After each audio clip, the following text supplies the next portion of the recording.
We used to buy fish for cash at the back door, right? It's very romantic. But, you know, like, you can't start giving commies cash to give to fishermen. It just wouldn't work, you know, like, he put his surfboard down. I was like, oh, there we go, like that. And then he went for a swim. And I was just like, fucking hell. Like, if you want to go out there, mate, take your fucking board. At least you've got something to cling on to.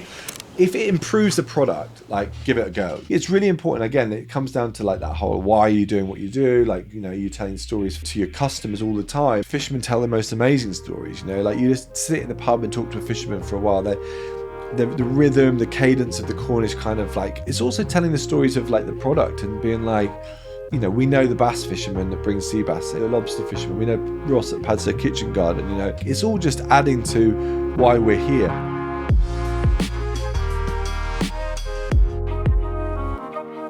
So, Jack Stein, thank you so much for coming on the podcast, mate. Thanks for having me. Very grateful that we're doing this, especially on May Day down in Padstow, and it's absolutely rammer. I've just been driving around and thinking, fucking hell, what's going on here? Yeah, the town's going to be, it'll be bouncing in a few hours, that's for sure. There's some ciders going out there at what time are we on? Well, it's about... What was it? It's morning. Too early. Well, there's already people outside the boozers. When I was driving round, I was thinking, this is nuts. Yeah, it's a big day for the town, and it's a good day to be here. It's great. I mean, it's so much fun. Like I said to an Aussie guy who's threatened to go back to London today, I'm like, just stay for half an hour. If you like it, you know, you'll be here all day and you'll be going home tomorrow with a hangover. Well, that's basically what I was thinking. I was meant to be going back today, but then when don't. The stars aligned, I was thinking, well, nah, don't watch it, man. It's crazy. It's good fun, and it's like, you know, it's not like sort of throwing tar barrels around. It's just good fun. But by the evening, you'll make a lot of friends.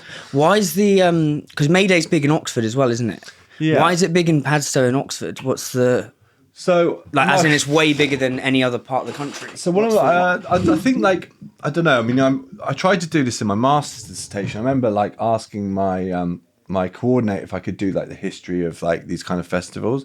And he sort of said, like, it's like, you know, you don't like, it's difficult because there's a lot of it. It's hard to pin down what it's about. Like, obviously, May is spring festival in the same way as Halloween is the winter sort of like, make sure you've got all your food in, make sure, because, you know, you could die, you know, over the winter back in the day, you know. So this is much more like, I was just like explaining it to my kids, like, you know, as in like, you know, like, we're talking about like animals being born at this time of the year because there's going to be a lot of food around. So I guess it's just simply a celebration of like, I mean, the lyrics of the song are like, summer is coming today, and it's basically like a kind of May, you know, it's welcome to summer, let's celebrate. And it's a chance for like, you know, like all the stuff that usually goes on. I don't know if you've ever seen the film, the play Jerusalem, you know, the Mark Rylance play. If anyone's seen that, they actually sing the May song in that. The same May song is in Padstow with the same lyrics.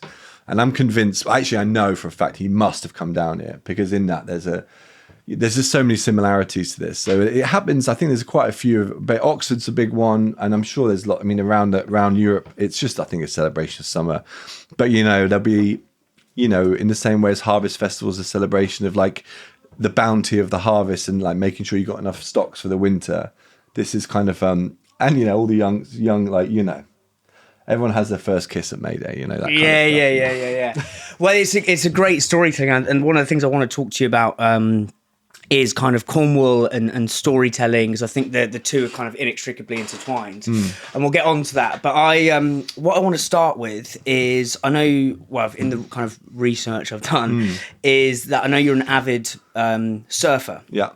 And I was listening to, do you know Laird Hamilton? Yeah, Laird, yeah. Listening to his podcast on the way down with Rick Rubin, who's the music guy. Sick podcast, really interesting. Like the Red two Hot Chili Peppers producer and that. And he did. He's just started to surf, hasn't he? He's like, he loves it. He's just jumped in, and he's. I mean, he's one of those guys, a bit like that all or nothing. Yes, both of them are. So listening to them on a podcast was perfect. But what he was talking about is the cross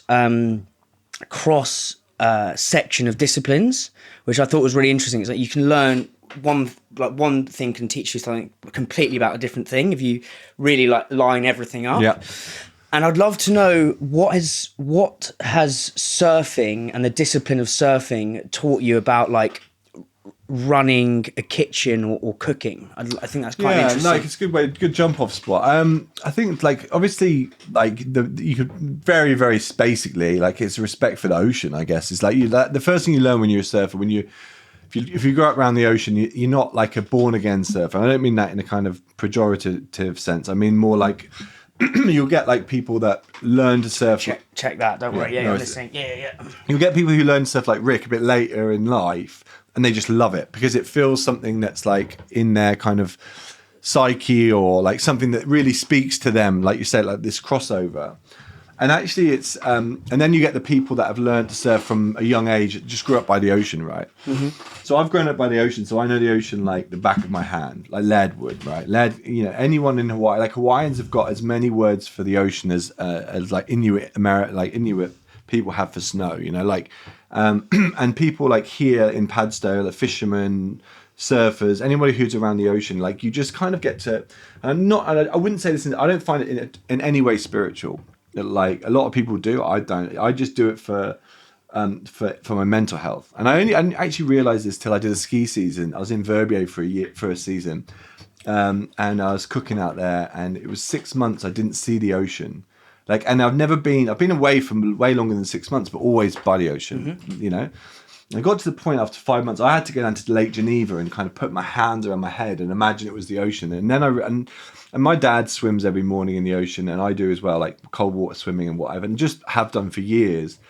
So I think if you live by the ocean, that's like it's like a chef that gets taught from like a really young age, right? So like a apprentice who comes through the system, right, and understands like everything about being a really young chef and how like all the brigade and everything like that. And then you get like people who come so I'm a surfer from a young age, but I'm a chef from an older age. So I went to university, so I came into the kitchen from a perspective of tertiary education and like Ferran Adria and Heston and this kind of like demystification of food through science. And I loved that because I did a physiology and psychology degree, and I found that interesting. So I was like a kind of like a convert to cooking, right?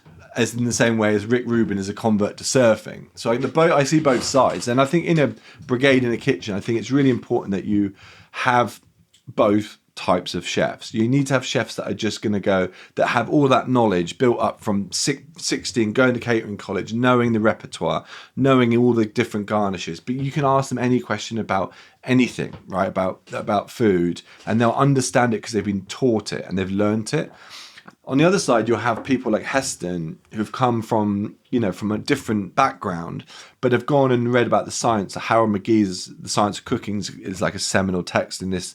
And I used to read it like religiously because I didn't, even though my mum and dad had a restaurant and I was a kitchen porter and I can go through all of that. But actually I had a master's degree.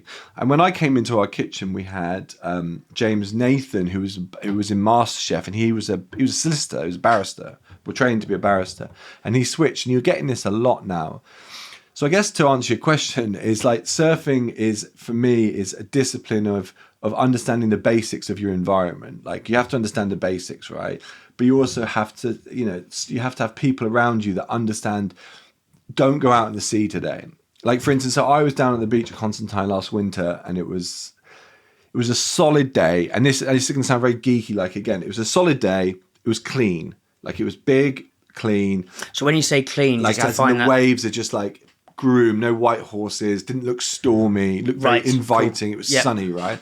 But I look at that beat and it's like, so it's 8 foot. So 8 foot to a surfer, like it's not like an 8 foot person. It's like, say, triple overhead. So you're talking about 12 foot faces. It's weird. The way they measure waves is weird. It doesn't really make any sense.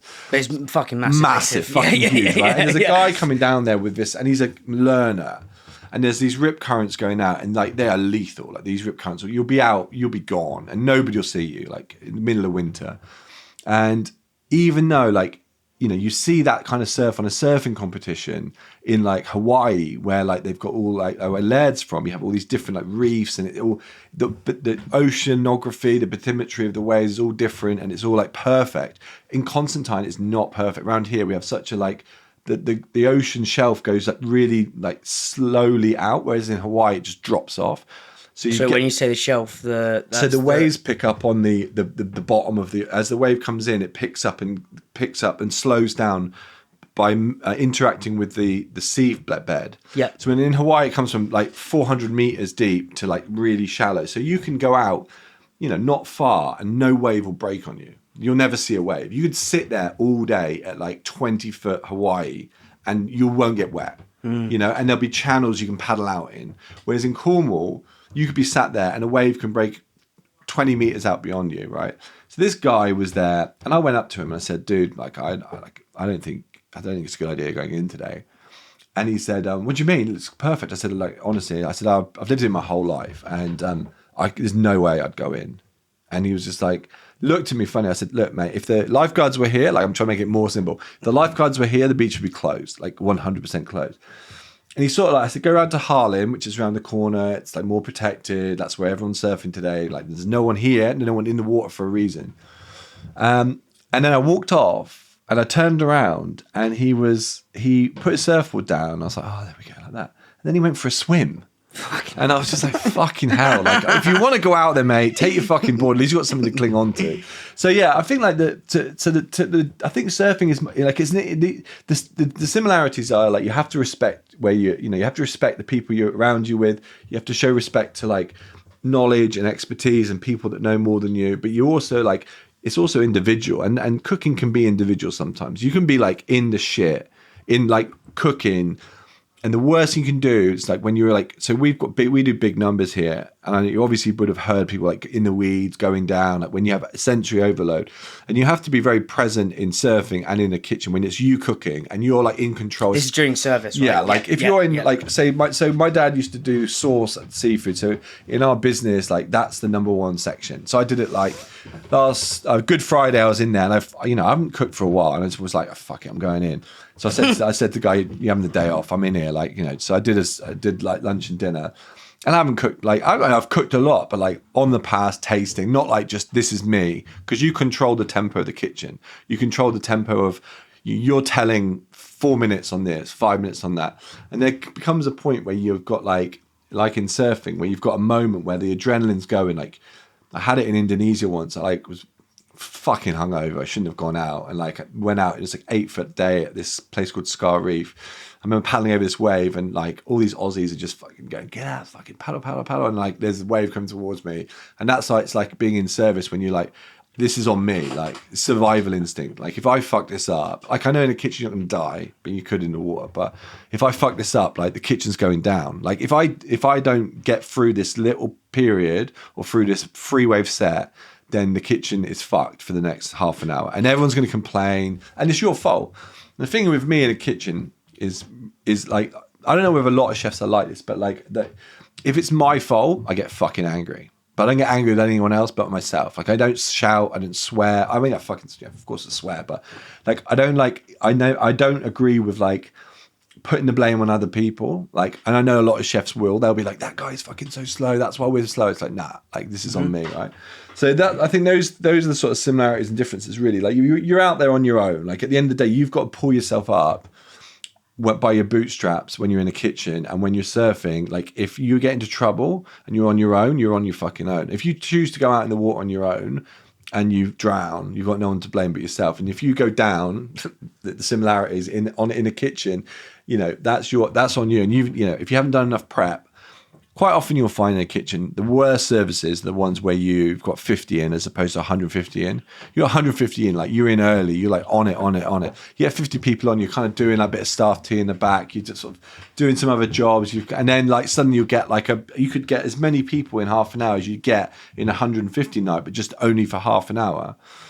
And then you're in the fucking shit. And then that, but you know what? Like I say, like that's on you. And I think surfing's taught me like, to like, when you get like really, when you're like that day at Scar Reef in Indonesia, when I was underwater, I mean, I was like, oh, I was ready. I was gone. Like I was 100. Sorry, this wave comes down and does you in, basically. And what's the feeling when you're underwater and you're just... Normally you're just like, I'm going to come out of this fine. Like but this is a day of consequence. Like, I wouldn't paddle out on a day like that now. I've got kids, no way. But I got to a point where I was underwater for so long, and you got to think, I was paddling like fucking like as fast as I could paddle to try and get under this thing, but the reef kind of sucks you in because the water's like draining off it, and I couldn't do anything, and I was fucked. And the Aussies are quicker in paddling, and I was really hungover, and they were like fucking screaming at me, like, Anyway, I went under. The first wave actually wasn't too bad, but the second wave was worse because I've been dragged further into the reef, and you're bouncing off coral and stuff like that, which is a bit painful. But I got to a point where I was under for so long, I just gave up. Like I'm like 100%. Like we'd been into the Gillies, which is an island, and there's a party island, and then there's like the kind of like romantic island, and we'd stopped at the romantic island. Is that near Colombia, the Gili Islands? No, it's just like in Indonesia, between Bali and I'm thinking of Lombok. Bocas, sorry. And all the boys are on the back of the boat, like, come on, let's go to the fucking party island. Like, and about 3 or 4 in the morning, like we were, and we were surfing by 7. Do you know what I mean? Like, I remember waking up at 7, hearing these waves. I've never seen waves like it, and just going, I'm going out in the first boat. Like, and then I think I was still half pissed, to be honest. And then like I got out there, and like, this happened, and I was underwater, and I remember just thinking to myself, this is it. You're gone. Like you're not coming out of this. You're definitely going to pass out. Like I could feel myself passing out. Never been underwater for that long. Never been like that. Like everything's going a bit. And then suddenly I just thought to myself, fuck, man, you should have just gone Party Island. You could have at least fucking partied and like then died, as opposed to have gone to the romantic island, seen the sunset, and had like a few beers. So, but I admit I came out of it, and like I came back with like, again, these things. A lot of big wave surfers will say that will happen to you, and that the fact you survived it means you can survive it. Like actually, a lot of you don't like people do die surfing, but it's not like skiing. Like when you're skiing, like on my ski season, there's like 20 people died in that season. Like it's like hectic. So, but yeah, the skiing things no one talks about because it's. I think I listened to Joe Rogan. He's like he spilled it out because everyone thinks, oh, go skiing. It's kind of going to the fully douche, getting wanked on that slope. I've been there, and that slope afterwards, that's fucked. Yeah, like, dangerous. That is so dangerous. But no one talks about it. People think, oh, skiing, it's kind of like a elitist thing. But the fact you're saying surfing's easier. I think the one of the threads I'm trying to link between this food and surfing is I think what you've said there, Jackson, saying there's so many different like. I think knowing your environment, so like you've grown up with the sea and you can kind of feel that. And then obviously you're saying, you didn't come straight into food, but there are people who have kind of grown up with the vegetables or, understand, like I interviewed Tommy Banks. He's an example of that, where he's just like, he'd literally feel like his whole arteries are like linked into the surrounding area. So I think that's fascinating.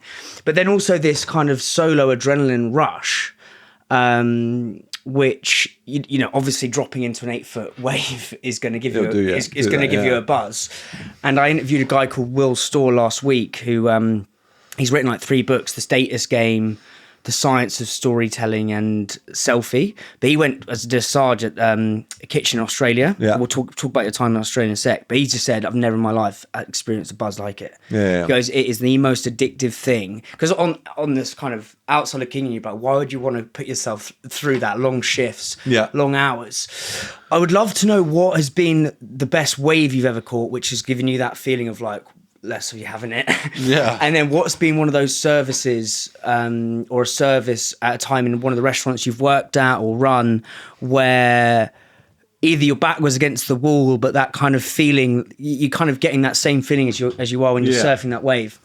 I think there's been a low, obviously like when you get like barreled, like when you go inside the wave, everyone hunts for that. Like that's like it's very like, again, I'm not a religious person at all, but like when all you can see and you can hear it goes like, there's this noise when the wave goes over the top of you, and then there's this, it sounds like I guess it's like you're just so close to the edge, you're so close to this, the whole ocean is moving over you, and it's it's like, it's very like, it's hard to describe. And then there's this, and as the pressure in the wave, because the water's all kind of going behind you, and it's like it's eventually needs to go somewhere. It spits out, like it goes like whoosh past you, and that's the feeling that you just think. So that happened to me once at in a place called it's Racetracks. It's a break near Padang in Indonesia, and I was surfing there, and it was a big day. Rob Machado was in, who's been on like Rogan's show, and like Shane Dorian, and there was Shane Dorian. There's a few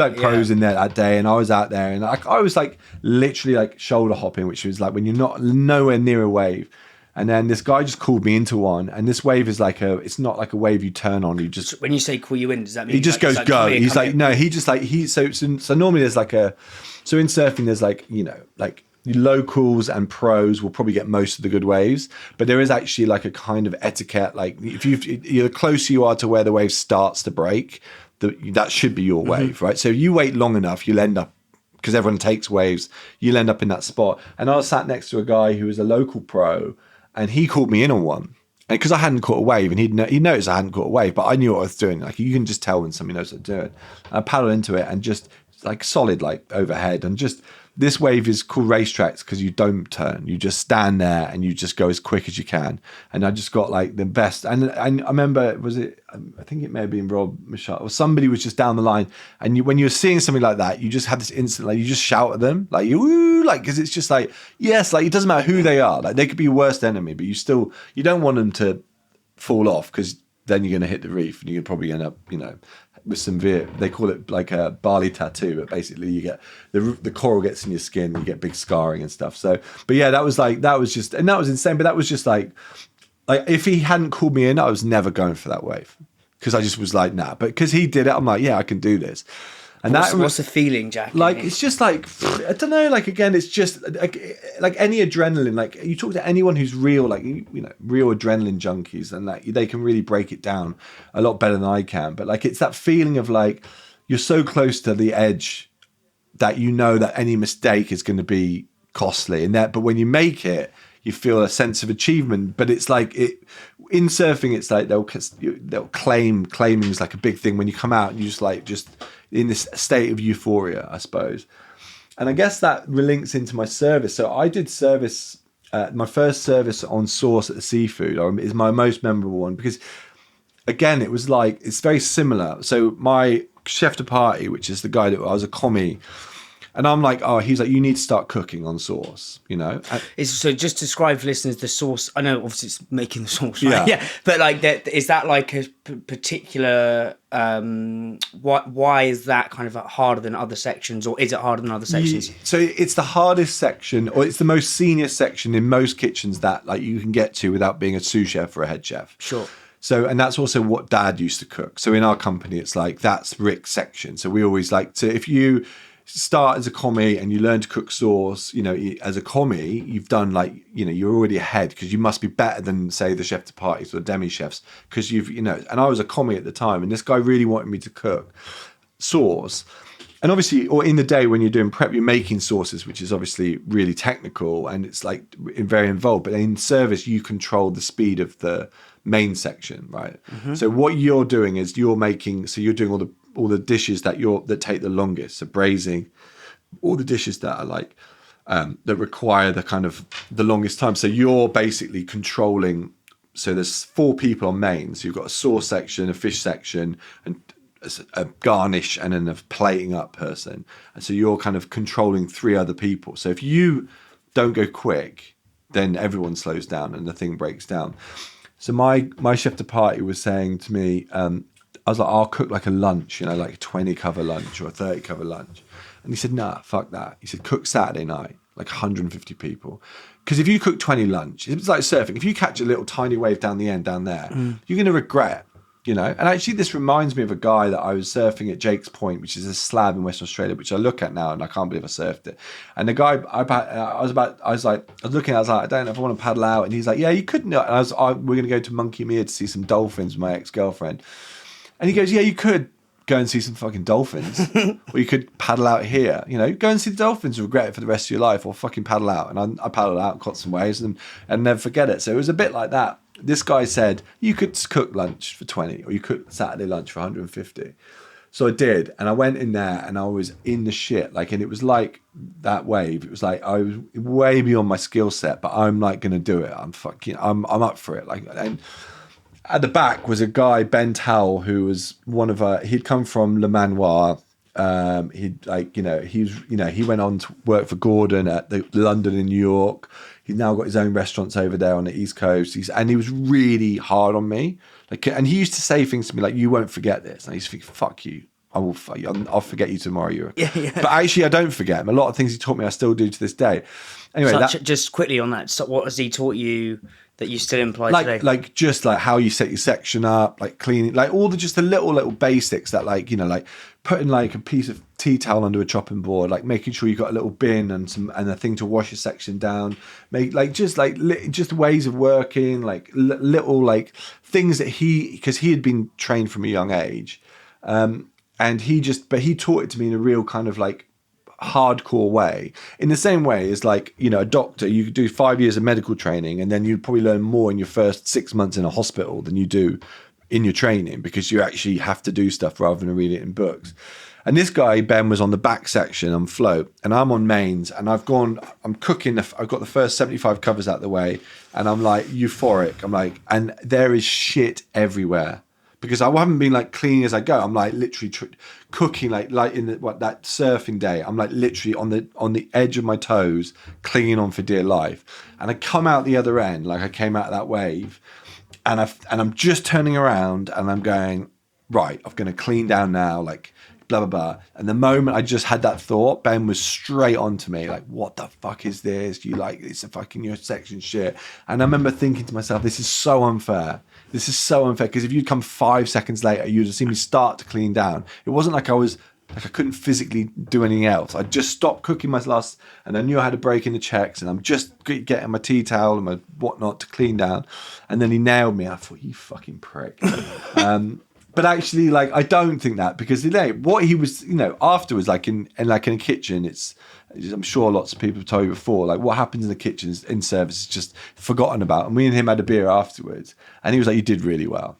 He goes, I didn't want you to forget. I didn't want you to sit there and be like, it'd be like me coming off that wave and sitting there and just standing there and sitting in the ocean going, I'm so good. Because if you don't start paddling back out, you're going to get washed up the reef. Do you know what I mean? You got Yes.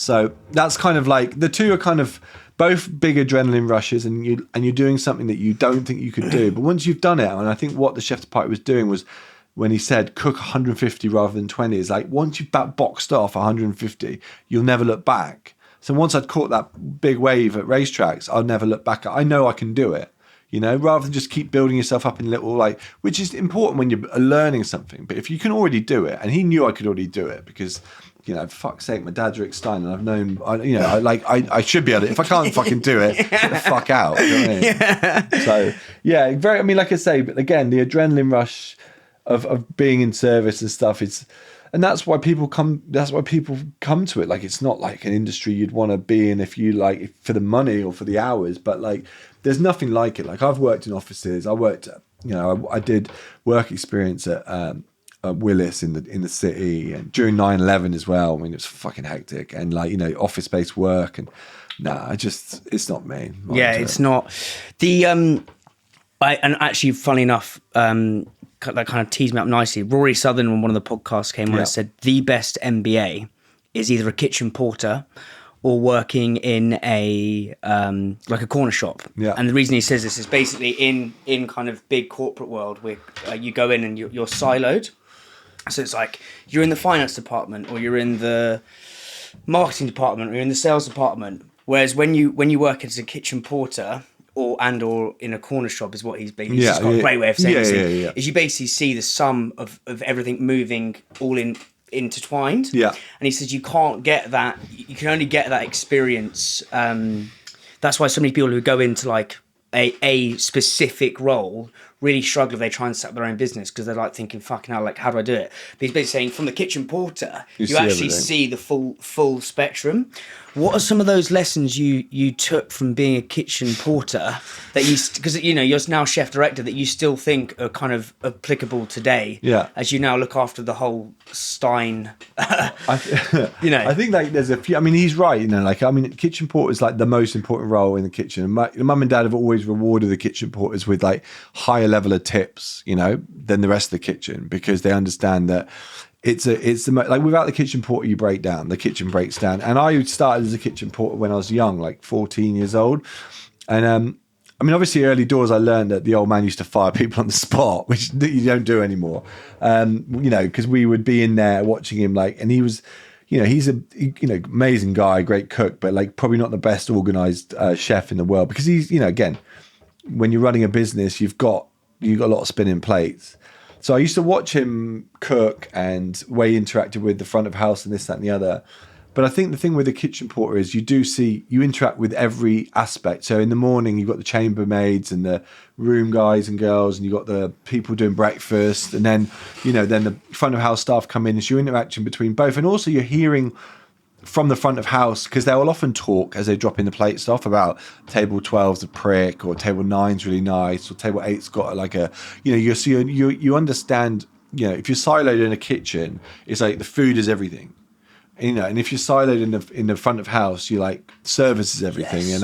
you know, yes. So yeah. Like, and the kitchen porter links both, because, you know, you realize that out there beyond those swing doors is a bunch of people. And when I left kitchen porter to become a front of house person, I realised, and that's why I think I've got a good rounded perspective when I'm in a kitchen. And that's why it really winds me up when people send food back and it's a complaint and chefs stand around for fucking 5 minutes just like disputing a complaint. It's like, fucking hell. If you got that, like, I remember seeing this, like, this bouillabaisse, like a fish stew come back, and the person said it's raw. And I was on the stills, I was doing coffees at the time. So I've just graduated from kitchen porter to coffees, but same sort of thing, like ancillary role, but still. How old are you at this age? Like 15, maybe. Cool. And this comes back, and the chef's going, like, they say there's 5 bits of fish, right? 2 bits are clearly raw, and I know what raw fish looks like. And he goes, well, that bit's all right. And I thought to myself, yeah, but those bits aren't, and it's not really about that. It's about like saying, yeah. Okay, we'll get another one on. If you had spent the time it took you to argue the point with the front of house person that this person's not happy with their food, and had just put another dish on, that bouillabaisse would be halfway cooked by now, and the person would be fed in, you know, 5 minutes, as opposed to sitting there trying to prove your point because you think the food's everything and you think you know better than the front of house and the customer. And that's what you see, like, being kitchen porter and front of house. I think both those sides help the chefs understand that the business is, it's not just about your silo. And kitchen porters go between the two. And then business owners, if they can, and this is what Marco talks about in one of his shows that he does, like, you've seen it on YouTube, like the early shows, about, no, it's actually a boiling point when he's talking about Gordon going through his 3 stars, about when you go for your 3 stars, it's not about the food, it's about everything. You have to be able to expand and look at everything. And I think that's a really interesting point that Roy brings up, is that kitchen porters are that, and it's really, and actually most good chefs have been kitchen porters. And actually, like, look at Noma. Like, Noma have given their kitchen porter like equity in the company, you know, like, and he's been there since day one, you know. So, oh my days, I've been working on something very special, introducing the Hungry Sales Secrets Workshop. 14 unshakable challenger brand sales secrets that you'll never find on a Mars training program taught by Ian in beige chinos. I'm sorry, Ian. This is going to help your team creatively think outside the box to unlock more listings. Stop selling, start storytelling to actually get buyers on board with your brand. Stand out and be memorable versus every other account manager. I've used these secrets to unlock listings at Ocado, Whole Foods, Milk and More, Planet Organics, Selfridges, Crosstown Donuts, Booths, Harrods, Black Sheep Coffee, M&S, Harvey Nicks, loads of wholesalers. I use these same principles and secrets to turn Hungry from literally nothing in my parents' bedroom to my full-time gig through selling sponsorship. I've used the secrets to land guests I literally had no right to when I had like 313 followers. Julian Metcalf, Seth Godin, James Bailey, Roy Sutherland, tons more. Last year, I ran the workshop for Course and Press. They absolutely loved it. Next week, I'm running it for Vita Coco. If you want to take your sales team to another level, if you want to know my secrets, email me, alwayshungrydan@gmail.com.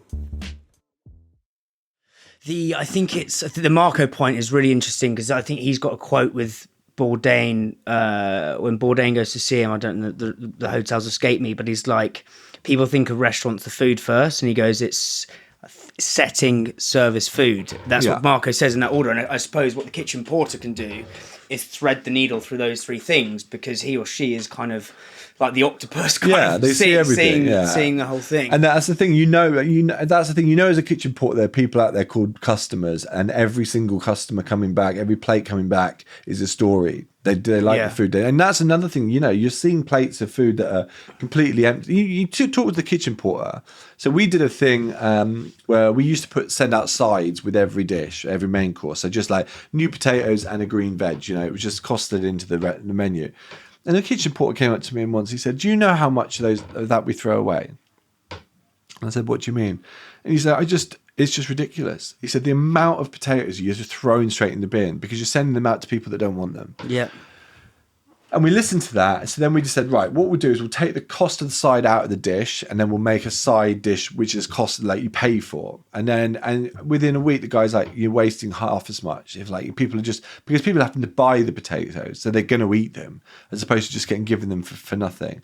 So things like that, you learn a lot from the kitchen porters. If you want to design a kitchen tomorrow and you've got a kitchen and you're going to say, right, we're going to knock down this kitchen and start again, talk to the kitchen porters first, because they'll be the ones that know. Like, we had an absolute classic case in the cafe, is that we redid the cafe, and the drains. So when you, at the end of the night, you mop the floors and then you squeegee them, with like you'd use on a window, like a window screen wiper. So they're big long things. You squeegee the water into the drains. And the drain in the cafe was put, and it went uphill, right? Right. And the kitchen porter, we had this night, we always have nights with the family, like a few drinks and that. And then the kitchen porter said to the old man, he's like, the old man's gone, oh, how's the new kitchen, the cafe? And the kitchen porter's gone, it's really good. It's just that the drains go up. And the old man's closed the kitchen straight away and just said, listen, I'm not, I've been there at 1 a.m. cleaning a floor. And if I thought that if the drain was higher than the fall of the floor, I would think this company doesn't appreciate me. So he closed it and we redid it. It cost us thousands, but it was a really important thing. And that came from kitchen porters. So yeah, again, it's there, any chef who cooks at home, who's got a wife or partner or boyfriend or whatever that has to clean up after them will know that chefs use kitchen porters a lot, because I use about 20,000 things in the kitchen at home when I'm cooking. I think it's a great lesson across just everything in terms of I think someone William Kendall, who's the guy who did Green and Blacks, and a really interesting guy based up in Suffolk. He said the most important employee in the business is the newest one. Yeah, because they see things that no one else sees. Yeah, and actually, most people think, look after the senior leadership team, which is important, but actually seeing that other person. You talked.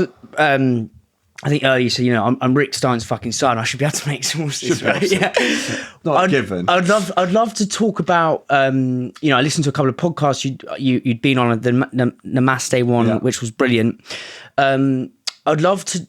You speak obviously incredibly highly of him, but I'd love to know how you're kind of. I think you both said you're kind of both chaotic a little bit, which I relate to massively, and I would love to know how your kind of creative process is similar yet different, and maybe we could talk. I think you talked about a miso. What was the fish dish? The turbo miso with ham, like that. Yeah. Maybe we can use that as a kind of. Well, I think the jump off point really here with that is, his style of food has been built up over years and years of us traveling and getting inspiration from France initially, and then Asia and all over, now anywhere.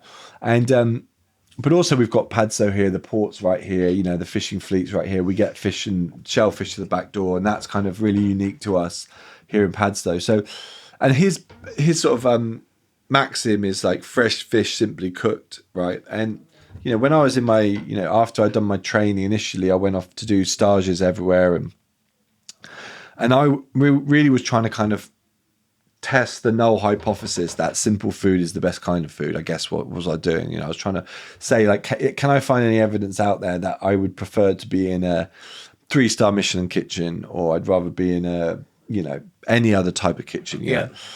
And I went out and did stages at places, and then came back and realized that actually I really like the food that we do. I really like that kind of buzzy food that's, you know, not like trying to be too pretentious, but also means you get like a decent work-life balance and all that kind of stuff, which is, I think, important, especially in a family business, you know, where you work with your family, you know. And we know the people that work for us aren't, you know, some of them, a guy said it really, like, I don't know if you ever seen remember The Littlest Hobo? It was a show about an Alsatian that, I think, Mike Myers' first ever TV show appearance. And it's a weird show, but it was like about an Alsatian, and it like goes and helps somebody for the day who's got a problem, like a kid or whatever, and then it will move on. And the whole point is, at the end of the day, it never stays. Like, they always want it to stay, and then it just, there's some song, and it's like, and then he buzzes off somewhere else.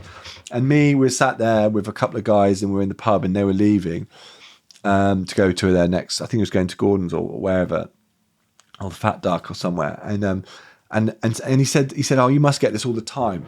And I said, what do you mean? He goes, well, like, you know, people leave and you stay.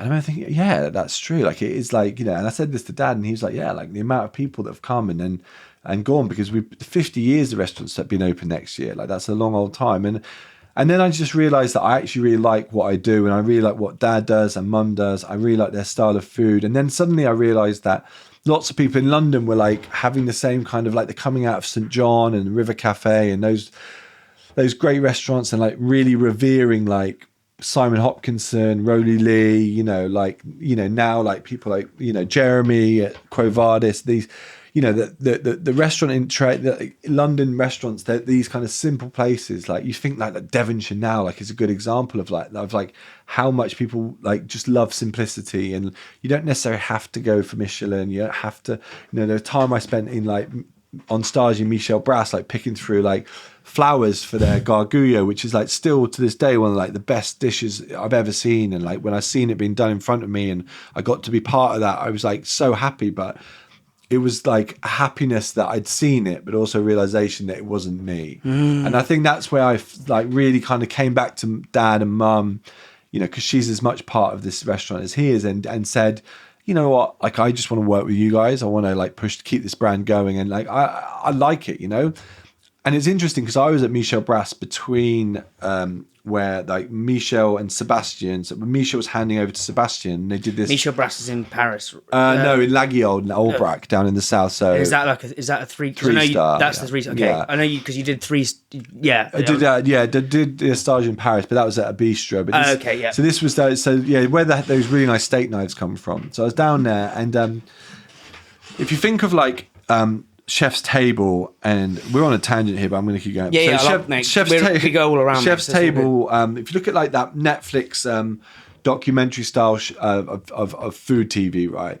That started in my mind, and so I'm sure like people who know it better than me might have a different opinion. But that kind of depth of field look of like cinematic food that you get now on all those shows on Netflix started with two things, and I think it was the same guy, but they're very similar looking. So one was Jiro I Dream of Sushi, about the 3 Michelin star sushi guy who's like in his 80s in an underground station in Tokyo, and I've been there. It's fucking unbelievable, but like the most expensive meal, because it goes about 25 minutes and costs about 500 quid. But it's just like, also you just don't, you just eat what you're given and you get the fuck out of there. That's it. The other one is was an Entree Le Brasse, so Between the Brass, and that was between Sebastian and Michel, and they were handing over. So for me being there at the same time, the film was just released, and was interesting because he was handing it over to his son, which is what Dad's doing with us right now, and it was really like a 3-star, and it's blah blah blah, and it's, you know, like it was amazing, like honestly like one of the best experiences of my life. But I came back thinking like, I want to take over for my dad, like Sebastian's taking over from Michel, but I don't want to do that kind of food. And weirdly, a few years later, Sebastian handed back the stars that his dad had 3 stars since like the mid 80s or whatever. And then it's changed the menu, and he's gone simple. And I'm not saying that speaks to like what we do, but my view of my dad is that he just likes things to be like simple. You know where you like. I spend more time talking to fishermen, farmers, growers, dairies, going out and seeing product, because I've grown up here. Like when the Mertz bring shellfish into the back door, the Mertz are a family. Right now on May Day, they're in the Osses. They'll be right at the front. Pete Mert is the head chef in the seafood restaurant. Johnny Mert brings crabs and lobsters to the back door. Johnny Mert's granddad and my granddad bought a boat together. My granddad had a manic depression. I never met him. He committed suicide. And but his therapy was to go out on a fishing boat and go lobster fishing, which you speak to Johnny Mert and Johnny's like, if you think that was fucking therapy, you're not coming. But so we're so interconnected to this community that actually, like, for me, it's not just about me and my family. It's about all the families in Padstow. And being here on May Day really makes you feel that, because they're all celebrating today. But I'm not Padstonian, so I don't get involved in that way. I'll go out, get pissed with them, but like, I'm not like, this is their day. And this is the kind of thing that my dad goes on about a lot. The fishing community here, the farming community, we're into a lot with them. And I'd rather be that and be a multi-generational restaurant business that just gets on with everybody and just like keeps everyone like selling good lobsters, good crabs and everything like that, keeps the fishing fleet going, than trying to become a 3 Michelin star chef, because it's just that's more about you. Yeah, and also it's what we alluded to at the beginning with the surfing. It's like being in the environment. Yeah. Here you're really, as you say, you're kind of interwoven with the fishermen. So the similarity or the link is this simplicity. Yeah. How do you create your own kind of flair? Because I think like a lot of people who've had a really successful like father, they can often not struggle, but like the example I heard is Eddie Hearn, right, where he's gone off and done his own thing. How did you forge your own path? But how have you done that? Do you know what I mean? Because I think it was in the Namaste podcast where the lady said, like, it's like, oh, you're Rick Stein's son. Like, how do you shake that off? Do you know what I mean? Whereas you've done that. I think like so the best example, the best thing I could say. So my uncle is a neuroscientist at Oxford. He's actually here today. He's at Magdalen. He studies like magnocellular theory of dyslexia and things like dementia, things like that. Like, very interesting, very deep guy, right? He had a colleague called Colin Blakeford, and his daughter now is a very famous psychiatrist, some physiologist, whatever. She deals with teenage stuff, right? And I was listening to her on Radio 4, and she said, how do you ever get away from the fact that your dad was this really famous neuroscientist and you're in the same sort of field? And she said, well, first and foremost, there's nothing you can do about it. Your dad's your dad, your mum's your mum. Secondly, that's just got her. She's been very lucky, very fortunate, and it's got her access to things like she might not have been able to get access to. So I doubt I would have been able to get a stage at Michel Brass without dad, or a stage at wherever I've been without that. So I'm very fortunate, but also I respect the way that he's been with like trying to like make sure the British really like kind of take real ownership of their great producers and great suppliers, and his Food Heroes show that he did like in the late 90s about not wanting like the British kind of little small cottage industries to vanish because of all the pressure from the big business and like supermarkets and stuff. Like, all that stuff is really impressive, and it is hard. Like, you can't get away from the fact that people in my early TV career were like, can Rick come on, and then we'll give you the show, and like we did a couple, but now it's not like that anymore. Like, I've got but at the end of the day, he's so famous. And I don't mean this in like, not saying he's that famous, but like, he's been on every Saturday Kitchen that's ever been on. He's been on food TV since 1995. There's nothing you can't get away from him. Even if I wanted to just do something completely different, you're always gonna. And the thing is that I wouldn't want to do something different to be different. And I don't think Eddie Hearn's done that either. I think Eddie Hearn is very like, you know, when you see him and his dad talking together, they're actually very, very similar. He just took did his own business and does it his own way. And I run my business. I run the kitchens in my own way. Like nothing like Dad. I mean, Dad, they're nothing like the way the kitchens run now is nothing like. But that's because I've also, the industry's moved on. Yeah. And I've moved, like, you know, like things that Eddie Hearn's dad would have done, Eddie couldn't do now because, you know, like for instance, you know, like it's a different industry. Like we, you know, the idea, like that's what I said, like Dad used to like fire people on the spot. Like you can't do that anymore. You know, we've got HR departments, and anyone who says, "Oh, we wish," you know, if Rick was here right now and said, "Oh, you know," somebody was to say, "Oh, I wish you go back to the way things used to be," right? For instance, like buying fish. We used to buy fish for cash at the back door, right? You know, okay, fair enough.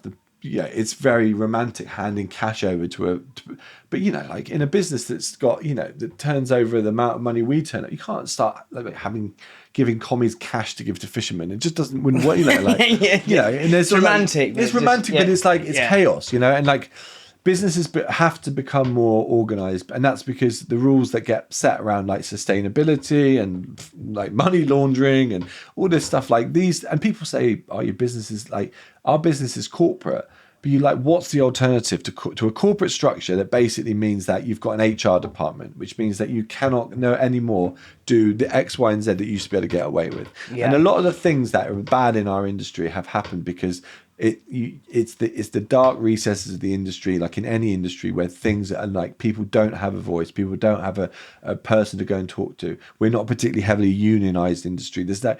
So like the fact that we've got an HR department that looks after our people and makes sure that people aren't getting mistreated, I'm all for it. Like, you know, because you can't be everywhere. If I saw something bad happening, I'd always call it out, but you can't be everywhere when you've got 700 employees. It's just not possible.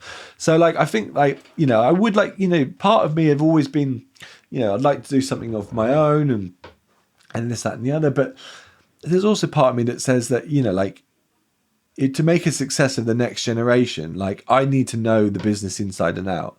And I've done that. I could go right now and do any section, not front of house. Sorry, not just in the kitchen, but front of house. Not in accounts. Don't put me up there. Or like, you know what I mean? I couldn't do that. But any service based, and probably not chamber. Not being a chamber person because I can't make a bed for fucking toffee. But like, I could do any front facing service section, retail, whatever. So I know the business inside and out, and also like, it's been part of my life since I can remember. And like, I wouldn't want to. I feel like I've got. I owe it all my sort of, you know, my cognitive and physical effort because I love it. It keeps me like. I don't know what I'd do without it. Like I can think of a few things I might do without it, but like they never really like make me think I'm going to leave. Like. Yeah, it's funny because you talked about the Devonshire. I interviewed Oshin the other week. Yeah, lovely guy, but he was basically saying that this is people think it's an Irish pub, and he's like, it's not an Irish pub, it's a London pub with an Irish accent. Yeah. And I think what you're saying to me there is like it's almost like I'm the Stein kind of institution that's been going for so long, but you can add the kind of the Jack accent, or you know, and or with your brothers, that new accent. I think it's a really interesting way of looking at it, because also the reason I was asking that is I've got you seem to be at peace with it, but I've got mates who are working for their parents' company, and it's like their feeling is constantly trying to like prove something, whereas it feels like you've got your own way of doing things, which seems really. I think it's down to the fact that like we're not a competitive family. Yes, sure. Like I think that's like. Where some are, some and I think, and that's the thing. Like when you set the next generation off against each other, a bit like in Succession, like it's hyper realized kind of version of what you could say, you know, multi-generational family businesses are. But I think what the point of that Succession is trying to make is that your next generation is always going to be vying for the attention of the parents, right?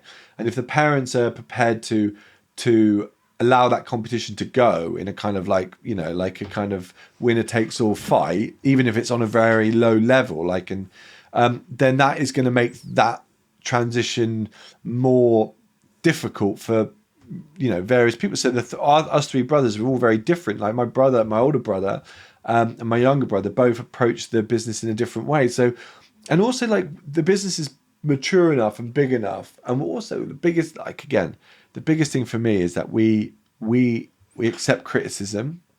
I think Dad can be a little bit dogmatic from time to time, but like as in the next generation, like When you say dogmatic, how so? like as in like, you know, like he wants it the way he wants it, you know, and sometimes he's away for time filming. He doesn't want things to change when he's away. But the thing is that he trusts us now. I've been working here since 2000, so over 20 years, you know, like he knows that he's handing over to us, you know, over the next year. He knows we're not going to change much. You know, like I said to him the other day, I said, there's 3 things I'd change straight away. So firstly, your salt and pepper mix is shit. Like you put on steaks, it's shit. It's like he's got this salt, so it's salt, pepper, chili flakes, and like we buy this meat from Warren's Butchers, right, which is in Lawrence. It's amazing butchers, like the best butchers in the country, serve everybody, all the big guns in London. And you've got this amazing steak, and then he puts his pepper mix on, which a pepper, in my opinion, shouldn't go on a steak before it's cooked because it just fucking burns. It's bitter. But then you got chili on it as well. And I'm eating the steak, and this is fucking waste. And I said that to him, and he goes, "Take it off." I said, and he's got it. You can buy pots of it downstairs. He said, "Fucking take it off." I said, "All right." He goes, "What are the other 2?" I said, "No, that was the win I really wanted. The other 2 I don't really care about." And so I just like straight away. What were the other 2 out of curiosity? I think it was like I can't remember now. I think it was like I think I wanted to like so with our turbot hollandaise, I wanted to butter roast it, like rather than just like searing it on a plancha and fry, like, you know, because it gives it more like a depth of flavour. But it's a delicious, not juxtaposition, but like the kind of a symbiotic relationship between the old, as you say, dogmatic with the new kind of way, and that's what keeps it evolving. Is like that, those little bits of reinvention that keep it fresh. Tiny, exactly. Yeah. Like, so because I remember saying, so when the old man was being like, about say 10 years ago, it was really difficult. You know, he would be very like, he'd be away filming or be in Australia, he'd come back and like, you'd sort of like, he'd come around the kitchens all jet lagged and being like, "I don't know why you've done this. And then you think to yourself, right, I'm like, I'm going to cook you. So we have like a Sebastian vanilla dish from your book. And I'm going to cook you the version that's been like in your restaurant for the last year. And it's been changed from the like Chinese whispers, but it's not Chinese whispers. It's chefs coming through and going, I'm going to slightly improve that. I'm going to change that. And there's not big changes. The dish is still the same, but it's now like perfect. And your book recipe is a home cooked recipe. It's not a kitchen recipe. So this happens all the time. And so many chefs have come through our place and have changed dishes, not like changed them so that but they've improved them, because chefs essentially, when they're in work, they want to improve. Now you have to keep an eye on this, because they can do things like foaming butter is like chefs like crack. You know, every chef wants to be stood there with like. So when you make like Dover sole meuniere, which is like a skinned Dover sole, seasoned flour, sear it on each side in like a bit of oil, and then add butter, and then it goes brown, and you foam the butter, and you kind of baste it, and you make a beurre rosette. Very classic repertoire dish from France, one of the best. But honestly, man, like one chef one year uses, say, 2 lumps of butter. The next year, the next girl's using 4. But and at one point, I think they were getting like 100 grams of butter in there, and they were foaming it with like ladles, you know, like. And he's gone in there, he's like this, like, and it's like all that is like human beings want to try and improve all the time, and this is the point I make all the time, like about fast food, like Macca's or whatever. If you want to draw a direct line between McDonald's and the Brazilian rainforest, you're missing out a fucking lot of stuff in there. That it's not just, here's McDonald's, I want to destroy the rainforest. It's not. It's, here's McDonald's, I want to get a burger to somebody for a reasonable price. Here's a meat supplier in America. Okay, it's X, Y, Z. We can get a meat a bit cheaper. It's coming from, from South America, but it's same quality. Then the next generation, okay. And then the Brazilians go, it's a bit expensive to make it here, so we're going to start. And before long, they're knocking down rainforests to do it, which is obviously terrible, but it's not like Macca's have told them to do it. It's just humans make little changes to everything because they want to improve, because that's part of the human condition. I remember we had this this guy, and he worked for us, and he didn't give a fuck about quality. Like, he was just about price. Like, and as in was he quite senior, or was he? Yeah, but like in his personal life, like you'd see him in Tesco's and that, buy one get one free, and like he wouldn't care about free range or fucking battery eggs. He didn't give a fuck. Right? He just wanted to save money. Fair enough. And that's his vibe, and he saved us loads of money for like electricity and like logistics and buying vans and rental contracts, everything like that. But you would never leave him in charge of buying like fucking fish. Because he'd be buying it from Booker's. No disrespect to Booker's, but like buying it from a wholesaler, not from a fisherman, right?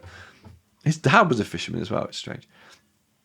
And I remember we had these chickens, free range chickens down at the Cornish, and we were like using the eggs, and it was all kind of like, And I remember him saying like, we only had a certain amount of area, and we were running out of eggs.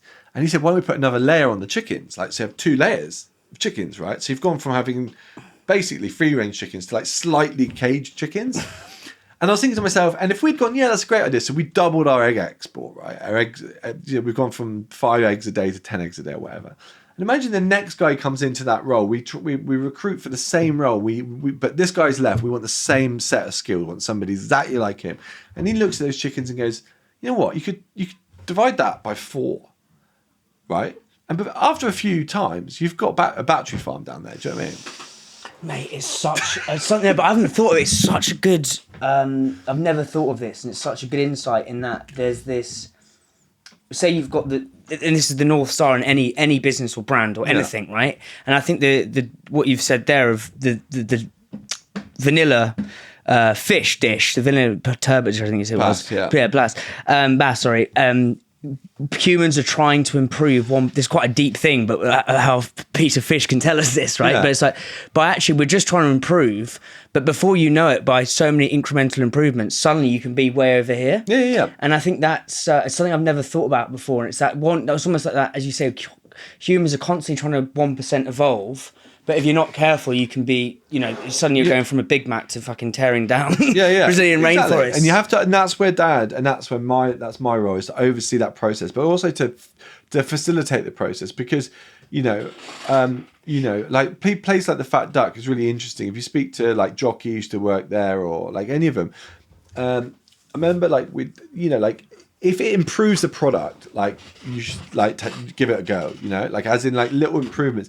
It's when it takes away from the product, and this is where like my big beef with not with the industry, like it's not beef with the industry at all, but it's what the industry was in like the 2010s. There was this like period of time when it was just like, like everyone was like, there's a lot of money going into the industry, a lot of venture capital going in, a lot of like people going like, we can like scale your business and blah blah blah. We've never taken any outside funding, and like you see like Corbin and King, what happened with them, and like you see Corbin and King, like the Wolseley, and like and that when that when you get money coming in from other people and you lose control, and the old man's always been like, watch that from afar. But one of the things that VC money, and no disrespect, I've got a lot of people, I know a lot of friends who are in that kind of thing.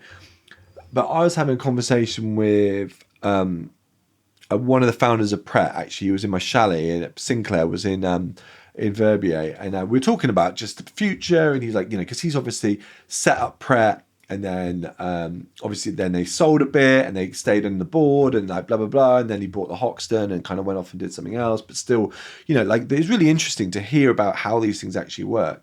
And our current chairman now, Richard Banks, is, he's a banker. He's called Britain's most ethical banker.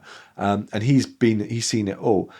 The thing that really used to wind me up is if you offer a chef a load of money to scale the business, or to do like 20 sites, or to do this blah, blah, blah. And then what these people that are in the know tell me about the way that these people work, this money stuff works, is they'll put money into your business because they know in 5 years it'll be worth more than putting it into a bank or the share. It's going to be worth, say they make 10% or 12% as opposed to 6 or 8%. But the problem is the way that they make more money is they start to ask you to buy cheaper product, or buy fish from here, or can you stop using Matthew Stevens? We've used Matthew Stevens 20 years. If somebody came into our business tomorrow and told us the way, the industry's in a tough time, the best thing you could do is to buy frozen fish from someone that's not a fisherman that we've known for years, we'd say no. Like we'd rather make no money than compromise on quality. But you know, and the butchers and the farm up the road that does our vegetables and stuff. Fuck that. We don't like, honestly, I'd rather make no money than that, because it destroys it's brand destroying if you start to make those decisions that are like based on money alone. Like, quality is fine, like we'll pay for it, because what we do is we take fishermen's or farmers' hard work and we just put it on a plate with a bit of sauce. It's not much, you know, but to look our customers in the eye and say this is, you know, fresh fish simply cooked, when it's some sort of like farmed catfish from the Mekong, like, fuck that, like, it's not gonna happen. Like, you know, the reality of sustainability, you can make an argument for the actual, you know, the reality of sustainability is incredibly difficult, and there's, you know, there is difficult conversations to be had with everybody, but at the end of the day, you know, that is our brand, and that's what I think these little incremental changes you make to dishes in the restaurant are one thing, but when you try and make changes to a business that's whole brand is about quality, then you're in real danger of just being. Yeah. There's a guy I've interviewed called David Hyatt who does Hyatt Denim. He basically built a brand, sold it to Howie's, which was like a skate brand, sold that to Timberland, and then basically realised the same thing. Fuckers, vultures came in, extracted all the money, ruined the business. So now he's got this thing, and one of his puts a bow around what you're saying is scale kills magic. Yeah. And all the magic of going to the fisherman, and then you get some big VC coming in, you know, cracking the whip. It just ruins things. Just to interrupt you there. But the one thing that you know, if we took external money into this business right now, we could, you know, our balance sheet with Rick, with blah, blah, blah, they'd knock the door down. Like, you could literally, like, you could take money and expand this business we could make 10 times as much money in 5 years, yeah? But the people that run those fishing boats out there would hate us. And we live in this community, you know, because we wouldn't be buying lobster and crab off these guys anymore. We'd be buying frozen Canadian lobsters from a wholesaler that had been flown into Heathrow. Like, it's not, and like, it's just not, you know, everyone needs to make money. Somebody said to me the other day, and he deals with a lot of big boards, like the biggest boards, Coca-Cola, and you know whatever, the big ones. Yeah. And he said that, you know, you can either be a brand that, you know, wants to sell and you want to do something different and you want to put your money somewhere else, or you can be a lifestyle brand and your family business, like the local golf club here, owned by the Gammons. They've got loads and loads of land, like millions of pounds of land, and amazing, like, and they run the business. They just enjoy themselves. You know, they have fun. They, you know, and that's like us. We don't need to make millions and millions of pounds in profit. We just need to make sure we've got really good staff that are well looked after, and the next generation is gonna be able to do the work, you know, and that's the big question which we haven't got to yet. Yeah, it's wildly fascinating. What I want to go back to is this. Say again, kind of maybe we're using the vanilla bass, if I said that right. Yeah. Dish is kind of the example here, but like there's the dogmatic line of this is how we want things to be done. Then you've got and this is, you talk about the chefs coming in with the butter, of making things, you know, 1% better. And it seems like there's a as a leader, there's a kind of an art and a dance here. It's like we need to be dogmatic in some respects, and like this is for loads of businesses, right? If you've got a brand, but then you want your employees to be pushing and getting 1% better. Yeah. The employee wants to get 1% better, like, because I think, you know, a big part of, I used to work for a peanut butter business, like a startup, and you're constantly trying to learn and evolve. How do you as a leader, and this could help a lot of people, like navigate that dance between, right, I want you to come here and try and get better each day, but then when you go in and say, oh, sorry mate, that dish has gone way too kind of left field. Do you know that, so that tension? A really good example. So the guy we talked about earlier that worked at the Manoir, Ben, he was one of these guys who was very driven, right?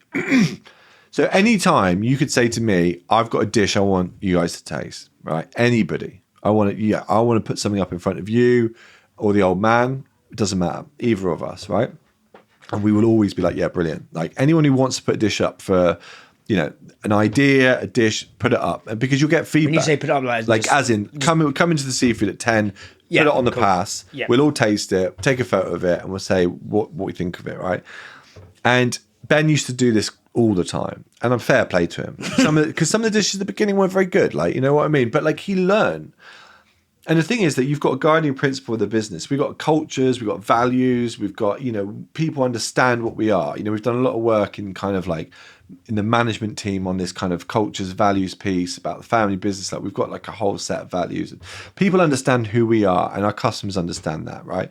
They're coming for Rick's food at the end of the day, but like there are dishes on the menu that are not Rick's that people have come up with. Some of our most famous dishes Rick didn't do, But that's because the people that did them would put them up and we'd give them honest feedback. I mean, we've had a couple of dishes that Dad's gone, this is absolutely like, you've got like not in a bad way, but sometimes you do actually have to be like, this is fucking shit. Like, this is really bad. Like, as in like, he'd be like, how do I tell this person it's shit? Say, fucking tell them it's shit. Because if you don't sugarcoat it, because they've got 12 elements, right, on a dish, and our most complicated dish, our most complicated dish has got 5. So they've already misunderstood our food inherently, right? But then you say, look, this is really not like in fucking Whiplash. It's not my tempo, which is what we say. Not my tempo. And so when you say not my tempo, what do you mean? It's like not my style. It's not like it's not our kind of type of food. But like it's a really good dish. But this is why it doesn't work, right? And the next dish to come might have 8 elements. And the thing with young chefs especially is it's like artists or music people or fucking filmmakers. It's like it's so easy to overproduce and over analyze, over paint. To be able to just sit there and go, I'm happy that this is like, I always think with art, it's like, when do you know it's done? When do you look at a picture and go, like, I'm done? Like Peter Blake, who's a friend of Dad's, will say like he knows when his paintings are done because he knows he just doesn't want to do anything more to them. And but the older he's got, the simpler his paintings become. And it's the same with us, And also I think that like young chefs have to have a creative outlet in a business which is basically quite dogmatic, i.e. the menus are Rick's menus, people are coming to eat Rick's food. They're not like, if so-and-so wants to put a fucking molecular gastronomy dish on, it's not going to work because people are going to be like, that doesn't fit with what we think of as Rick. So you have to be able to bring people along with you, but give them the outlet. And like I say, we do it all the time. We have a thing called the Style Council, like the David Bowie album band. And that's like a place where we all sit and we just talk about style, like simplicity. Does this fit with our brand? If you see something, you see a bit of like marketing and it says like, I think like bits and dips or something like that. And we're like, that doesn't, like, we don't say those. If we don't say it as a family, we shouldn't be putting it out on social media because it's, the tone of a business, the style of a business, the type of food it needs to be within kind of parameters. But within that parameters, you can try loads of different stuff, and we'll try anything. Marginal gains or continuous improvement or whatever you want to call it. But that's how our business has gone to nearly 50 years. Well, 50 years next year is because we have evolved, but. Actually, if you go into the seafood restaurant from 2024 to 2020 to 1995, the food doesn't change that much. I love the idea of a style council. I think that's what you said. Yeah. The style council. I think that is the balance of the kind of the stoic. This is the way we do things around here. This is the tone. But then you get chefs like Tom. I think it was. You can reinvent things, right? Yeah. So I read your dad's book Under a Mackerel Sky. It's actually fucking weird we're doing this because I stayed. I was working for my job, but I just started this podcast about a year in. I stayed at the Shepherd's Hut. Yeah. So I was like, I need to get out of this job. Yeah. So stayed there for 3 days with my ones. Was like just sort of plotting things out. Yeah. Literally left Cornwall, had my notice, and then just went full tilt with this. So it's quite weird, kind of full circle doing this today, mate. But the one of the things I was in one of the Shepherd's Huts at the Cornish Arms. Mm-hmm. Amazing. One thing I'd love to talk about is your dad in that book. Is he talks about turning the seafood restaurant, it was a nightclub, wasn't it? I think. But in the book he says he was kind of like, as you said, he would fire people on the spot. He's like he was not harsh is the wrong word, but he's like a bit old school in that regard. Yeah. What asides do you think that people don't see of Rick that you kind of see on the TV that you see that have been that people here will see day to day that are really important for being around for kind of was it 50 years? Yeah. I mean, I think like, again, I think, but look, the 70s and the 80s were a different time in the industry. You know, like, of course, it was, like throwing people out of the restaurants and all that jazz, because they were, mum and dad, like, they didn't know what they were doing. They had a nightclub that got closed down. They became a restaurant. You know, it was like they didn't know, they didn't have a deep desire to be restaurateurs, or like they learned on the job. They were like, mum says they were like keen kind of amateurs, but like, I think the thing that he's, both of them have been very good at is that they've been very like, they've obviously bought property, which is like obviously the foundation of the business, and rooms. I think again, like having the rooms with the restaurant was probably the thing that's kept us going, really, if you're being honest. The TV's really helped, but in the early, the rooms have just been a constant source of, and I think that entrepreneurial spirit to turn any little bit of the build of Padstow they could buy into a room that they can charge £100 a night back in the day, or £200, £300 now. It's really kind of like helped them a lot. And I think with him and with both of them, actually, it's like they've always surrounded themselves with as good a people as they can find, and they've always like tried to do things that they want to do. And I think to be an entrepreneur, to do things that the whole point is you're doing things that you want to do, right? You've made a decision to set up a peanut butter factory or peanut butter business, or you've set up a podcast or whatever it's going to be. And I think when you've made that decision, like you say, it's scary. And this is the thing that we don't get. My generation of our family don't get. We don't get that sense of fear that mum and dad had of failing. We do have a sense of failure because we could fuck it all up. But what I mean is that there's not that like hand to mouth, like we've got 20 grand left in the bank. And we never thought we'd get that. We got it in COVID because we had 35 grand in the bank in March 2020 and we were fucked. And it was, that after that, I've said to mum, I now know what you must have felt like, because, it was hectic. But they were just, I think that spurred them on. I think and also like being in Cornwall and like, bringing Cornwall along with them as well. Like mum and dad are very like, they don't get involved in like, any of the kind of like politics or anything like that. They just want to be successful business people. And I think that that's like another thing that you would look at them and say, yeah, like when you see Rick on the TV, he's very laid back. He is very laid back. He used to be a shouty guy, but like he's always been, he's not like a mean person. Like everyone gets, when your kitchen's, when you got no covers and you've got 20 grand left in the bank and somebody's thrown a whole piece of fish in the bin, you're going to get pissed off. But I think he's enabled the business to become where it is because he trusts people. Like, he trusts people. When he trusts people, he trusts people to run the business for him. And that's what you need to do when you're off doing TV. And, and the TV's been, you can't deny, been like life-changing for all of us. But yeah, I suppose like, I think he set out his stall with all of his managers what he wants, and then he just lets them get on with it. He will not micromanage, but he will tinker with stuff, especially if he's been somewhere and he's really enthusiastic. But people like enthusiasm, And I think that's what they both bring, a level of enthusiasm. They're both as enthusiastic about our industry as they've. Dad will phone me on a daily basis talking about where he's just eaten, or where like what's what do you think of this? Where should I try in London or whatever? Was there like a recent example of that where he's been or? Well, he's been to Devonshire, that's for sure. But everyone's been there. But have you been there? Yeah, I've been there. Yeah, so I know because Ashley and like we've known Ashley for years. Like when he was at Dark and at dinner. Actually, we've sent a lot of like Ed Cook, who's the exec there now. He started in the same week as me in the seafood, and we've had two of our alumni have been head chefs at dinner. We've had one who was head chef, now exec chef at the Dark.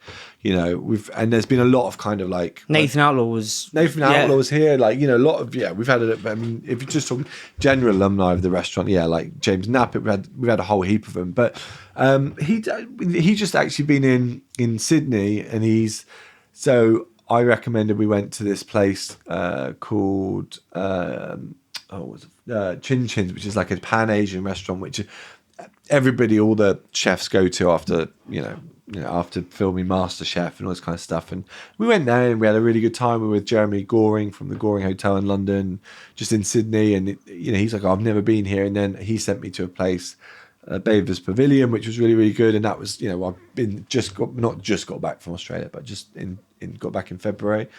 So yeah, like again, and also just like little things you'll pick up on, little things you'll be like, oh, like the Guinness glasses at the Devonshire, everyone's talking about them, and Yeah, it's just interesting seeing this constant from both your relationship, because where I want to kind of wrap is we're talking about this kind of handover, and those little phone calls, as you say, daily are a delicious kind of insight into you're both kind of being super curious and then feeding each other in. I think it's going to like pass the baton on very nicely. Yeah, it's interesting if you watch that Entree Le Brasse, which I really do recommend. It's that there's a bit where where him and the dad, they set the son and the dad up on a section. They're making probably is the gargullo, the vegetable dish, and that and the dad is watching him and he's like going, no, like he's really like kind of like quite.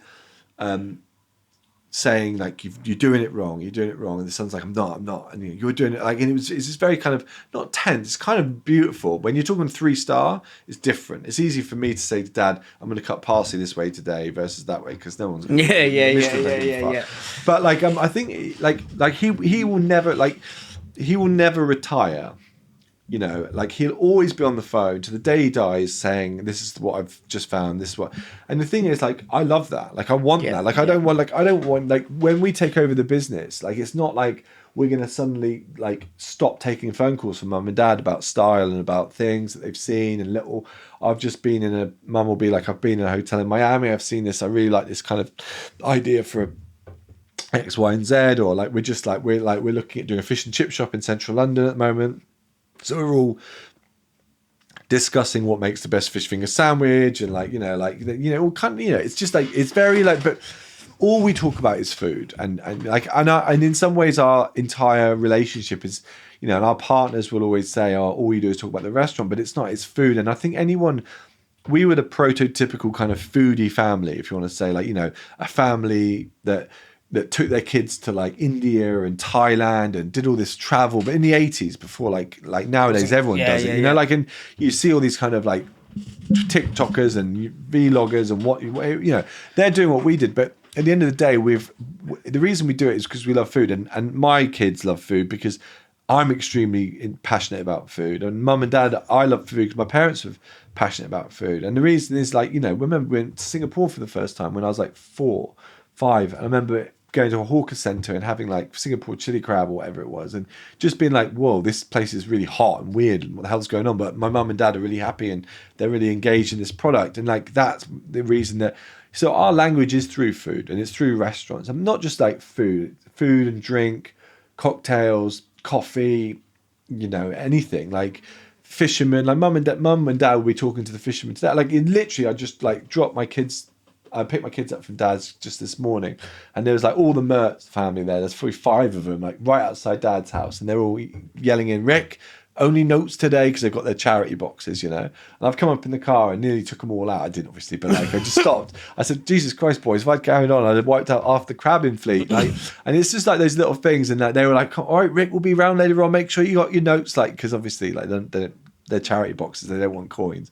And it's just, all those little interactions, they're things that will never go away. Like Dad loves it. Like Mum and does as well. They both love it, and they'll never retire. Our industry is really amazing, and if you're an owner operator of a business, you never need to retire. Mm-hmm. Dad can just sit in the restaurant and have a glass of wine and a piece of turbot and talk to people. But it's that thing right at the beginning of like knowing your environment with being in the water with the surfing. It's just that we've kind of moved into how it is with the food.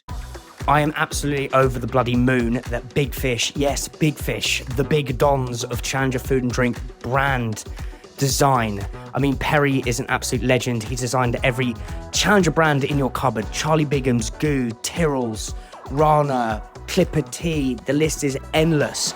And Big Fish are looking to speak to the next wave of Challenger Food and Drink brands who are a force for good. They're looking to invest in brands, and we've got this sick thing coming next year that you do not want to miss out on. If you want to speak to Big Fish, if you want to go to the Fish Bowl, drop me a DM and I can make it happen.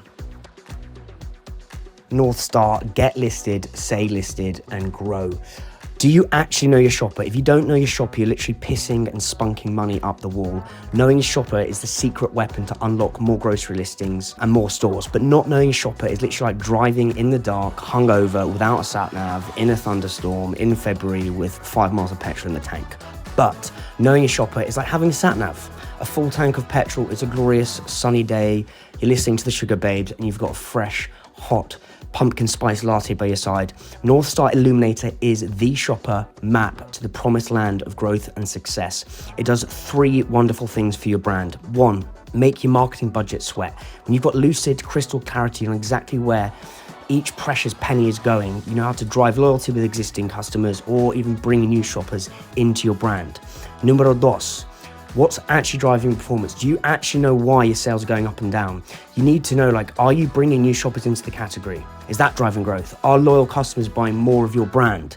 Are shoppers switching in and out of your brand versus other brands? I mean, Perfect Head's a glorious example. They are bringing new shoppers into sports and energy. They are so incremental versus, say, chocolate bars, where people just switch in and out of brands all the time. The more you know this, the more oomph you've got with your buyer when you go to do a marketing plan, a joint business plan with retailers. The buyers want to know how incremental you are to the category. That is your passport to success. North Star is your passport. And what you can do is you can literally see it by channel, by retailer, get so specific. If you're looking to go to the next level, honestly, get in touch with North Star and go to the promised land. MKJ Ignite are a team of experienced recruiters who specialize in the challenger brand space.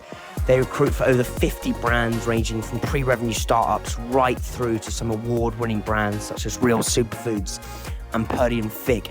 They recruit across all levels and all functions. So whether you're looking for a new salesperson, a new marketing whiz, or an ops guru, MKJ Ignite have got you covered.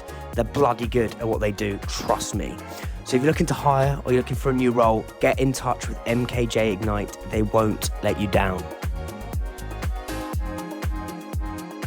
Are you looking to turbocharge your brand, take it to another level, save money, save energy, save stress, save time? Well, I've got the perfect thing for you. I am delighted to announce that HC Brands, formerly HC Consulting, my boy Harry Clark, has just launched a commercial growth accelerator program designed specifically for challenger food and drink brands. You can upskill your commercial team.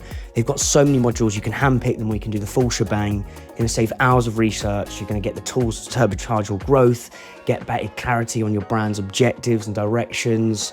And look, Harry's worked with some amazing brands, Holy Moly, Islands, Savile, and Rooted Drinks. He's really helped me with a strategy for Hungary. Yeah, if you're looking to turbocharge your brand, link in the show notes, and you're going to be able to do that easy peasy, lemon squeezy. I want to talk about your mum because she's as equally important to this business as you said, because she does more of the interiors and the design and the rooms. And you said the rooms are kind of super important for. Yeah, that's why you're here. That's what it's. Yeah. Talk about your mum? How's she impacted you, and what she taught you that you think you'll pass on? Yeah. So mum's like, again, she came from. She left school early, moved down, did like a kind of summer down here in Cornwall and like loved it. She was from Manchester, from Leeds originally, but moved to Manchester when she was young. And she's got that kind of northern determination, hard work ethic. Dad's very like, he went to Oxford. He's very kind of like intelligent. I'm not saying mum's not intelligent, but like he reads, like he's big into poetry and stuff like that. My mum loves literature and art and everything like that, but she's also a bit of a grafter and a bit like, she's quite... like if you had to take either of them somewhere and you had nothing, she would do better than Dad because she's a street fighter. She's working class. She's pulled herself up by her bootstraps and she's been very successful. And her and her sister, her older sister, who's our sommelier, who's they're getting into their like mid to late 70s. She still work. My auntie's still the sommelier at the restaurant. Imagine being those two women in like the 80s and early 90s in our industry. I mean, the stories they tell of just some of the stories of, especially like my auntie Ronnie, about some of the men that just like, can I speak to the sommelier? And she turns up like, no, the actual sommelier. I am the sommelier. Like, no, but you're a woman, you can't be. That kind of like, like back then it was, she was normal, like, it was just normal. So I think mum's like given me a very strong work ethic and just and also like. That northern that northern side of her is like very like also very like not so much worried about where you went to school or this, that, you know, it's like she doesn't really, she's like, you know, she's very, very well for herself, but she surrounds herself with normal people. Like, not saying that Dad doesn't, but Dad's famous, so it's slightly different. But like mum's friends are very down to earth, and you know, sometimes in our, you know, you do meet people that, you know, that are, you know, she's from a working class background and will always remember that. She will never pretend to be, you know, like, would never be like, oh, we're going to send you a lot to eat. And so like you kind of, you know, she's always been like, you're, you know, very level headed, keeps me grounded. And actually one of the reasons that I don't find myself I'm not an angry person. Like I don't get angry in the kitchen. Is that because of her? She's very calm, very like, you know, she's just got a kind of like, what the attitude is, just like work hard and like, you know, things will come to you if you know, as long as you just put the effort in, you know. This may be a hard question, so if you don't want to go, tell me to fuck off. I will. So your parents split up. How did that affect you and the business? Because I think again, it's an example of like it's working very well, but I'd love to know how that impacts. Well, you. like I think I was older, you know, I was at uni by that point. It wasn't. Okay. Yeah, so it wasn't. You know, I was 20, 23, 24 maybe. Like I was, you know, it didn't really affect me. I mean, obviously it's not great, but like, you know, I understood that these things happen, and you know, they were together for a long, long time, and that was great for us growing up.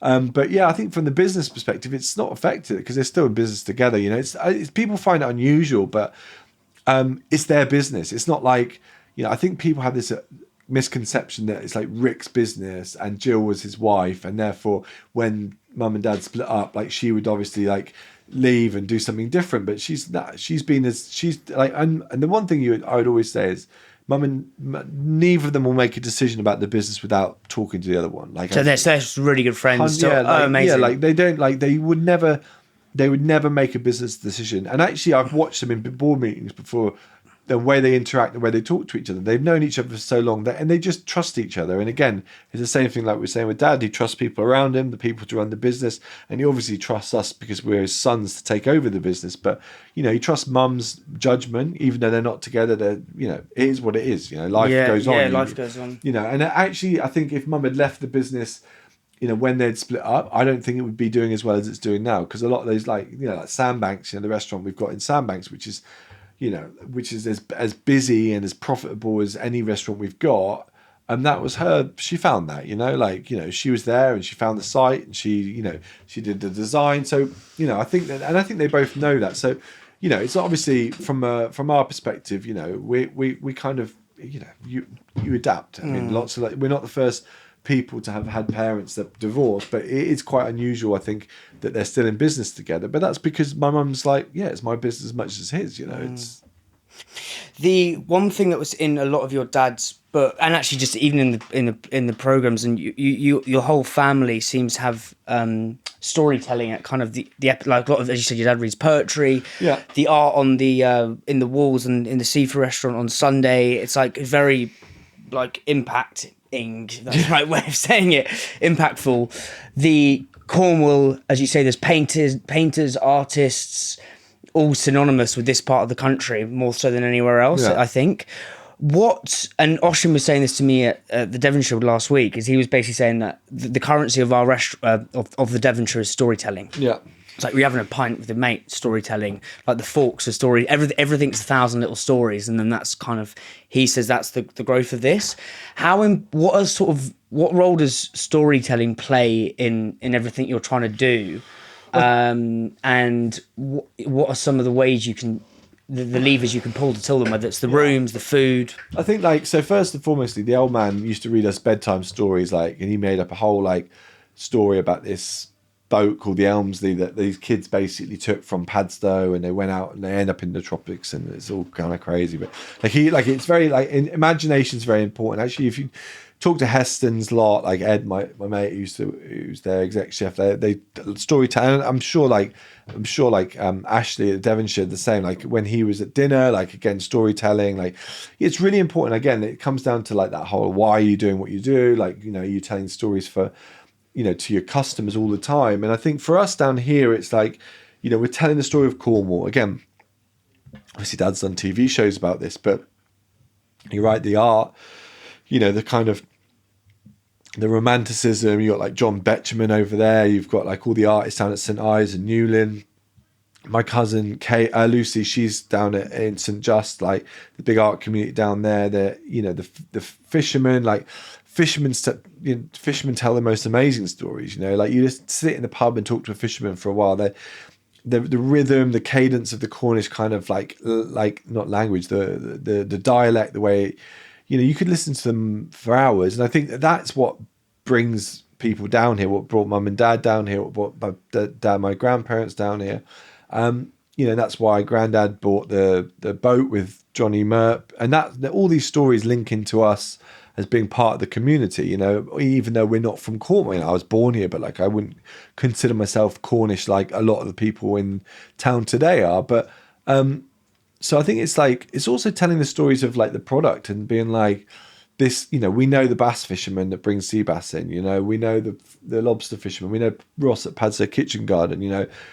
And it actually, those little like things that you can tell a customer, the journey as they come in and they've got a picture of Matthew Stevens, the fish supplier, on the wall, or they've got a picture of, the Mertz or the Bates or the lobster fisherman and this, that, and the other. They're all like, it's all just adding to why we're here. Why would you set up a restaurant in Padstow? Why would you set up, a restaurant that's not just one restaurant now, that's 10 restaurants and is, turns over tens of millions of pounds, but it's not about the money. It's about like why you've decided to do it in the first place. And I think the story about the nightclub and being closed down and having to start up a restaurant, that just shows that they didn't come down here on purpose to do it. Like, and no disrespect to the people that do. Like, I can understand why, like Paul Ainsworth, who's an amazing chef, like some of the best food in the world, like for me, he makes. And Nathan, again, like they've come here because they love that, to be close to the products like mum and dad did. But mum and dad didn't come down here to set up a restaurant. They came down here to just try and do something like a bar, or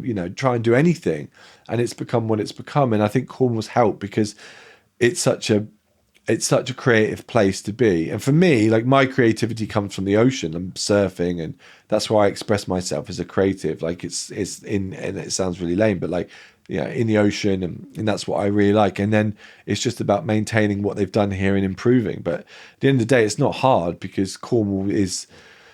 It's just such a lovely place to be from, and I wouldn't want to live anywhere else. There's the sea is the sea, and creativity is something that intrigues me massively. I think there's so many parallels, like the flow, just the kind of especially here, because you can't get like I was walking on those, that walk up there when I got here, because the weather's been shit the last 2 days. But the first day I got here, before I came to the restaurant, I did that walk, just bang straight up there. Yeah. And right out through the estuary, and I was just thinking like the magnetism of the view is just like, it just makes you realise how small and insignificant you are, but in a delicious way. Yeah. Stick yourself on a trawler and you'll realise. I mean, I don't like boats. I mean, I'm not a boat person at all. I wouldn't go out on a trawler, but you think of. I remember when we lost in the space of a couple of weeks a lot of fishermen here. And Dad was filming a show at the time. It's actually one of his early shows. When you said what, like they drowned. Yeah, the trawler went down. And a load of guys that died on the dune bar. I think it was like, and they were really like, it really affected the community. And when you think about like. You think about what the struggles and strains I've got in my life, putting a piece of fish on a plate, and what you imagine what they're getting up to out there. You just think, Jesus, like it's a tough job, like and this is why, my point about sustainability is about, like you have to like fish sustainably, right? But you also have to sustain the fishing communities, and if you're not buying product off them, as long as they're not like doing anything that's like completely like out there, like you have to remember, like it's easy to sit and say, oh, don't, like, there was a year where we took sea bass off the menu for a year because we were asked to by like and the guys that catch sea bass here, they're catching it online, like it's not trawled or anything, and they were like really upset, and and it was really affecting them. And we just sort of said, like, after a year, we did do it for a year, and we just sort of said, you know what, like these people, this is the community. You have to sustain communities as well as sustain the stocks. These are human beings; they've got livelihoods. This is more than just like some guide in London that says don't buy sea bass. This is like, there's not many restaurants that take sea bass on the back door like we do. So, it's kind of, you're right, the ocean and the people that work it, and they're like our bread and butter. And I enjoy myself in it. but yeah, I couldn't do what they do. You said some of the struggles and strifes in your life. Like, what are some of those? You know, just like everybody, you know, like everyone, it's just, you know what, the industry's in a real tough spot at the moment. Like, you know, there's no getting away around it. You know, we've had Brexit, which has been a fucking disaster. We've had COVID, which is a fucking nightmare. Then we've had like, we've had all the stuff with all the energy pricing, and, you know, I don't want to get too political about it, but like, you know, like when you think of like, you know, some plain sailing weather would just be nice, you know, like, and I'm not saying this is because it was a Labour government, but like the late 90s, you know, when everything was just, you know, like pretty cruisy, and like, you know, everyone was sort of like, you know, we just need some, what we really need, and this is like my only political point I'm going to make, and I'm not going to say anything about like any of the other stuff, but we just need somebody in the government that's like, we really we lobbied for like a minister, like a junior minister that's in control of hospitality, because it's such a big, to the exchequer, it's such a big tax take. And like, I don't even know where we sit. Some DEFRA or I don't know. Like, we're like our voice is not. We haven't even got a junior minister, like bringing stuff about us to, whether it's that help or rate reductions, or whether it's, you know, stuff with staffing, immigration, whatever it is. Like, we just don't have it, and I think that's really out of order. And the one other thing that I'll say, my mum says this, really fucking winds her up, is when they call us unskilled. Like, we were labelled by one of the Conservative people, I don't know who it was, but said that we were unskilled workers because, you know, we didn't qualify for some visa for, you know, people coming from outside the country. And that really winds mum up, because, yeah, she left school without any qualifications, but to call her unskilled when she's set up a business that's worth like, you know, millions and millions of quid, like, you'd just be like, it's just so unfair to everyone that works hard. And I think something that the industry needs to really look at, you know, and government, hopefully, that if there's a new government, they'll start to take us a bit more seriously, because we're really important. Yeah, I spoke to there's a really funny link to David Bowie, or Bowie, however you say it, again based up north, called the Cartford Inn. Have you ever heard of that? Yeah. Banging place, really sick. The food's delicious, but the guys, family business as well.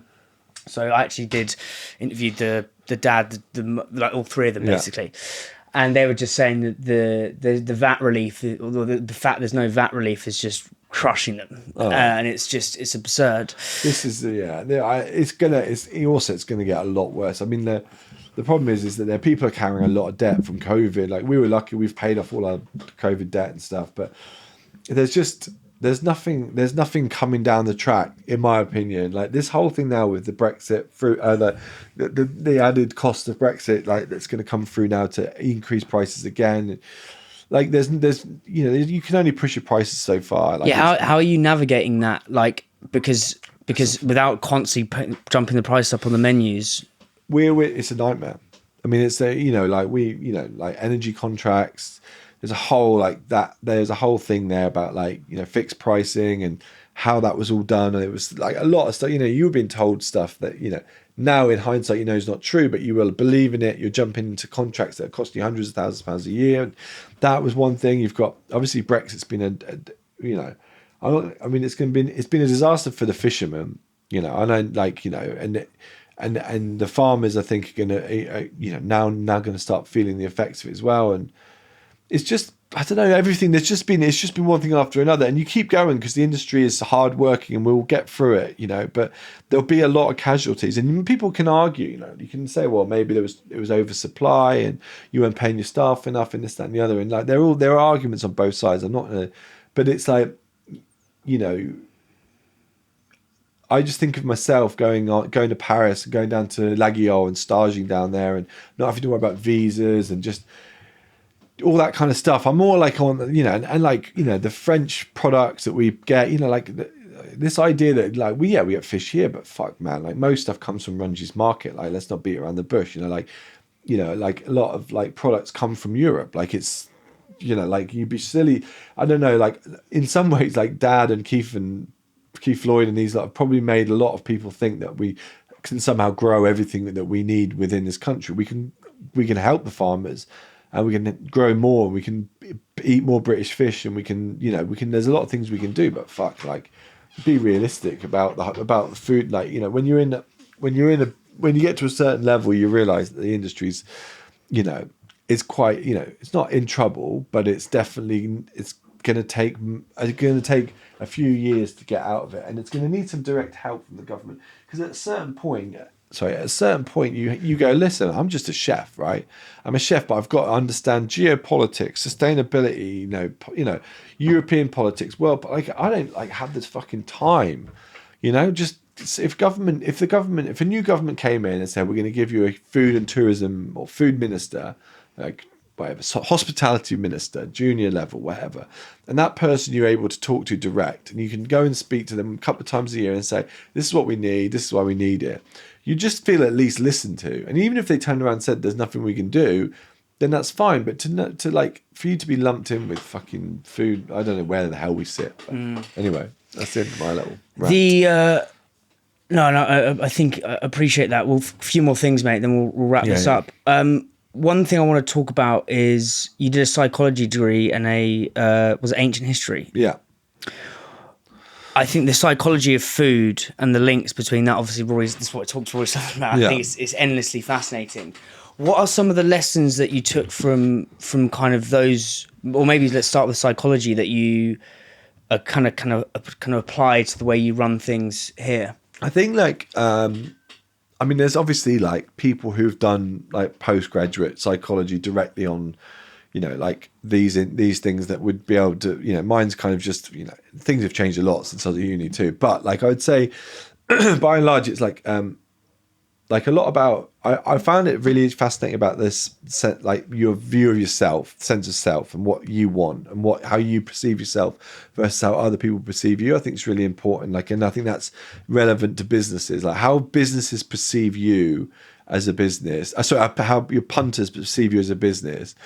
And I think you have to be as accurate about your sense of self and what you are and why you're doing it. I think those things are really key to business. Like, I think you can connect with customers through leading them through like storytelling, journey, like all that stuff. People love it. And with social media now, even more so than just table talkers, which are like, you know, the little cards on the table saying we are the seafood restaurant like we used to have. Now you've got the social media. I think that's really important. And I think it's also understanding kind of, you know, not so much like your people, like not so much the individual like needs of your people, but also the needs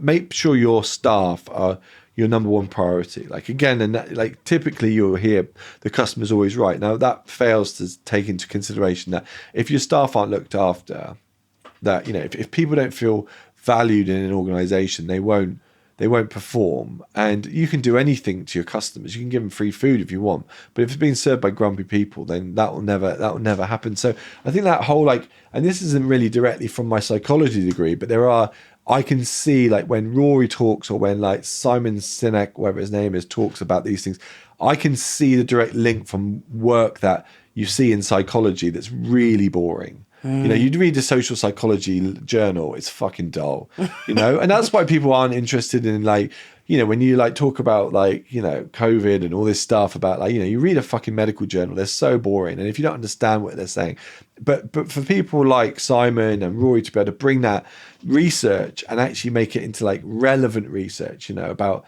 how you prime people in advertising, or how you know, all these things are really interesting, like how you can, you know, when you look at, you know, you watch Mad Men and you think of these ad men in like London, and, you know, how they're like, it's so clever, but it's all using psychology. But like my level of psychology was very much about understanding the stats, and it wasn't really like your Bachelor of Science undergraduate degree in psychology doesn't, even though my mum will say, oh, you're a psychologist, you should, I'm not a psychologist and I can't make anything. But I think your understanding of people generally, what makes them tick, and the sense of self and self-worth. And I think the sense of self is really important because people value it very highly. They have a very highly evolved perception of themselves. They may be completely wrong, like a Donald Trump, but they do. So therefore, in business, you have to appeal to people's sense of self and sense of what their self-worth is and where they want to spend their money or who they want to work for.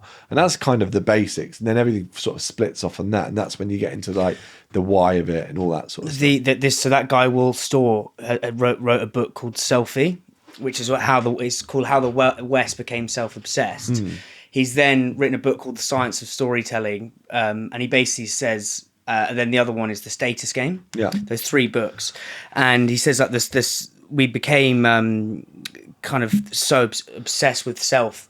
I mean, we're going down a rabbit hole here, but like post Thatcher and Reagan, like 1980s neoliberalism, all that, like the get better, like the self. But what he says is that brands and restaurants, this guy's are weirdly obsessed with food, right? So he goes, so that's how I got him on the podcast. But he was basically saying that the brands, if you understand basically what you're saying, Jack, is that a person is kind of sees themselves highly, you can inject a story around that and elevate that feeling of self. I think the thing with the psychology and like all that, what I would say is that there's also nowadays with social media and stuff, I think the level of psychological manipulation that can happen, I think, is quite worrying. I think some of the things are supercharged by like an overdeveloped sense of self. I think it's gone that the sort of genie's out of the bottle slightly when you look at kind of the extreme examples of like Andrew Tate and stuff, but even like lesser examples that where like you're just like almost the more kind of like it's, like there's a really good video I watched the other day and it was like, you may have seen it. It's like a guy who's got all these diamonds, tiny little diamonds, and he's sweeping them all up, and you can see he's a gem guy. Like he's got his little eyepiece and all these diamonds everywhere and he sweeps them all up. And they're tiny little diamonds and he leaves one there, right?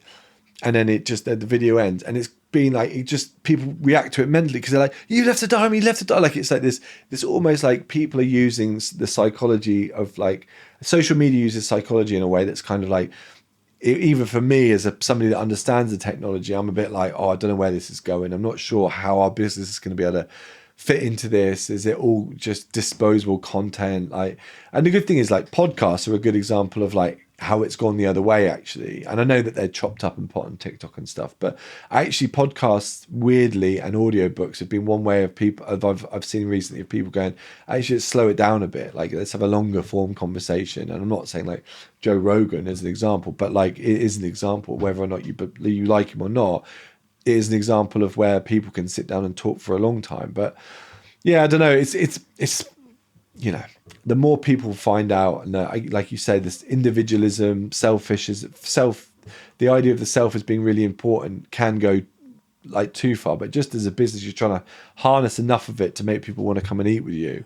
But then when restaurants say don't take pictures of the food, I'm like, you go to the Fat Duck and you get your camera out, they're like, yeah mate, of course, help yourself, like we want you to show the world what you're doing. Like the people that don't, I'm going, I don't know about that, like you fucking, do you know what I mean, let people take a picture of their food, who gives a fuck, I don't care. Final couple of things. So I know you talked about, I've read a couple of articles where you said like Bourdain was kind of you'd love to have cooked for him, I think you said. Yeah. I think he's a fucking legend. Like his favorite, one of my favorite quotes by him is, "Your body's not a temple; it's a theme park. Enjoy the ride." Yeah. I love that. What he did so well is he would talk about a plate of food, but actually that is telling a story about a different culture. Yeah. Which I think the way he did it was just genius. You've obviously done loads of traveling with your family. What's some of the craziest, or like, is there a really poignant place you've been to and had a dish that kind of made you think or see the world kind of differently, or change the lens ever so slightly? Do you know what I mean? I guess it's hard. I mean, Bourdain's amazing because he basically was slaving away at La Halle for years and then got picked up after his book. And the book is just brutal. And the thing I love about him is he's like one of, and again, I'm not going to say like whether I like or dislike these people. I'm just make the point of a type of person, like a kind of a Clarkson kind of person that can just say what the fuck they want, like, and like people will react to it because it's like in today's culture, it's like you got to be careful what you say, you don't want to be cancelled and all this kind of stuff. And like I don't like, I'm not saying I'm not anti-woke at all. I think it's really important that people are listened to, and like I don't have much of a strong opinion either way. But Bourdain was able to say exactly. He was able to have a fucking beer. I mean, I remember him being in La Halle, like having a fucking dart out the back of the restaurant. And I'm not saying you should be able to smoke in a restaurant. Obviously, you shouldn't. But it was like fucking turn the camera on, having a cigarette. That's like real. Like he's just very real. And I think when you've got a real person that you believe that. And again, Rick's like this. He is like he is on TV, but like he's slightly more of a cuddly toy than Anthony was. But when you look at him, you just go, fuck, man, whatever you say, I believe. Like, and I'm not saying that like I believe you, like he's got his problems, he's had his issues, he's like fucking like he's not perfect. But he's a lens I want to see the world through. When I see him eat in the restaurant or not in a restaurant, in like a street food place, or he's out in fucking here, there and everywhere, I'm always like, I'm into it. Like, you know, and like, I'm the same with myself. And I've been traveling and eating off the street since I was 4 or 5 years old with mum and dad. And like, you know, I didn't eat in a Michelin restaurant until with dad. I've eaten in loads on my own, but until I was nearly 30, you know, went to Arzak in San Sebastian. And so for me, like I've always, again, like my early memories of food travel will be in Asia, Thailand, Singapore. For me, Asia's just like, I just love it. I love everything about it. I did a stage up in Japan. I've spent a lot of time in Asia, Indonesia, you know, Hong Kong, you know, all over, like anywhere I can get. I'm never happier than being like slightly slightly jet lagged with a beer in a night market. Like I'm really not, like, and that's because of mum and dad. So like, there's so many of them, but like, I remember that we had like this hot and sour like fish soup in Bangkok that was like fucking blew your head off. And like I remember that was the spiciest thing I'd ever eaten. And that really, like, I think Thai food especially is really interesting because for even somebody who's not got like a particularly developed palate, it's really in your face. Like, so as a child, the hot, the sour, the sweet, all those like hot, sour, sweet mixed together, like whether it's, you know, fish sauce, lime juice and sugar, or if it's tamarind and fucking soy sauce and, you know, whatever it might, honey or whatever, all these balances of like sweet, sour and hot, and then just the chili, you just like, it blows your mind. So those would be like early memories, and all of them would be, but it's not just about the food, it's about where you are, it's about the people you're eating it with, and like the fact that you go and eat at the places that the locals eat. And like, it sounds really twee to say it now, but like that's where we would go, and that's what dad would chase down, and that's and also like you can travel anywhere. I've been in like little villages in Africa and Sri Lanka and Central America and wherever. Like when you know that, or even fucking getting in an Uber in London, right? And you meet somebody from Eritrea, like, and you say, I'm a chef. What's your national dish? And you talk about food. You can get in with anybody. I firmly believe you could be in a really fucking tough spot in the world, and you start talking about food, and you'll at least have a chance of making it out, because everyone needs to eat. You know, it's the thing that everything we do is over food. Like everything, like memories about over food. And Paul Rosen, psychologist, it does really interesting studies about memory and food, and how we eat, you know, arguments over Christmas dinner, your first date, Halloween, Valentine's Day, you know, all these things, like, you know, things happen over food. And I think that's the one thing I would say, the one thing that my mum and dad taught me about more than anything, and I think this is something that our business does, because we all do the same thing, is you need to sit down and eat with your family and your friends. You know, you need to sit down, and that's where restaurants will always have that advantage, that you'll probably not be able to get an AI version of that too soon. Do you know what I mean? You know, like, as in, and I think, like, you know, and people don't always, what Paul Rosen's work does, people don't always remember what they ate. You say, what's your favourite ever meal? And they'll be like, oh, we were at this little place in Italy, blah, blah, blah. But who was there? I was there with so-and-so, so-and-so, so-and-so. What did you talk about? Oh, we did this, this, and this. They remember who they were with and what they talked about, and the feeling it gave them, and that was really, they were really happy. You ask them, they might remember the main course, they might remember, but the food's not as important as the fact that you're exchanging ideas, or exchanging like relationships, or, you know, whatever. So like, for me, like, yeah, I mean, Asia would be the place that, like, I would always be like, that started my journey and flip my on switch onto food, because it's just, and it still is the place that, you, like I say, you will never find me more happy than like, and that's why I love Bourdain, like the 48-hour show. It's like, I've been that guy who's like in Bangkok, and he's just like phones up a mate who's a chef, and like, I'm coming down, like we're in a bar, and then we're in this restaurant under a bridge, it's got no name, and we're eating like blood lard, and just like the happiest moment, you know, these are like things you'll never forget.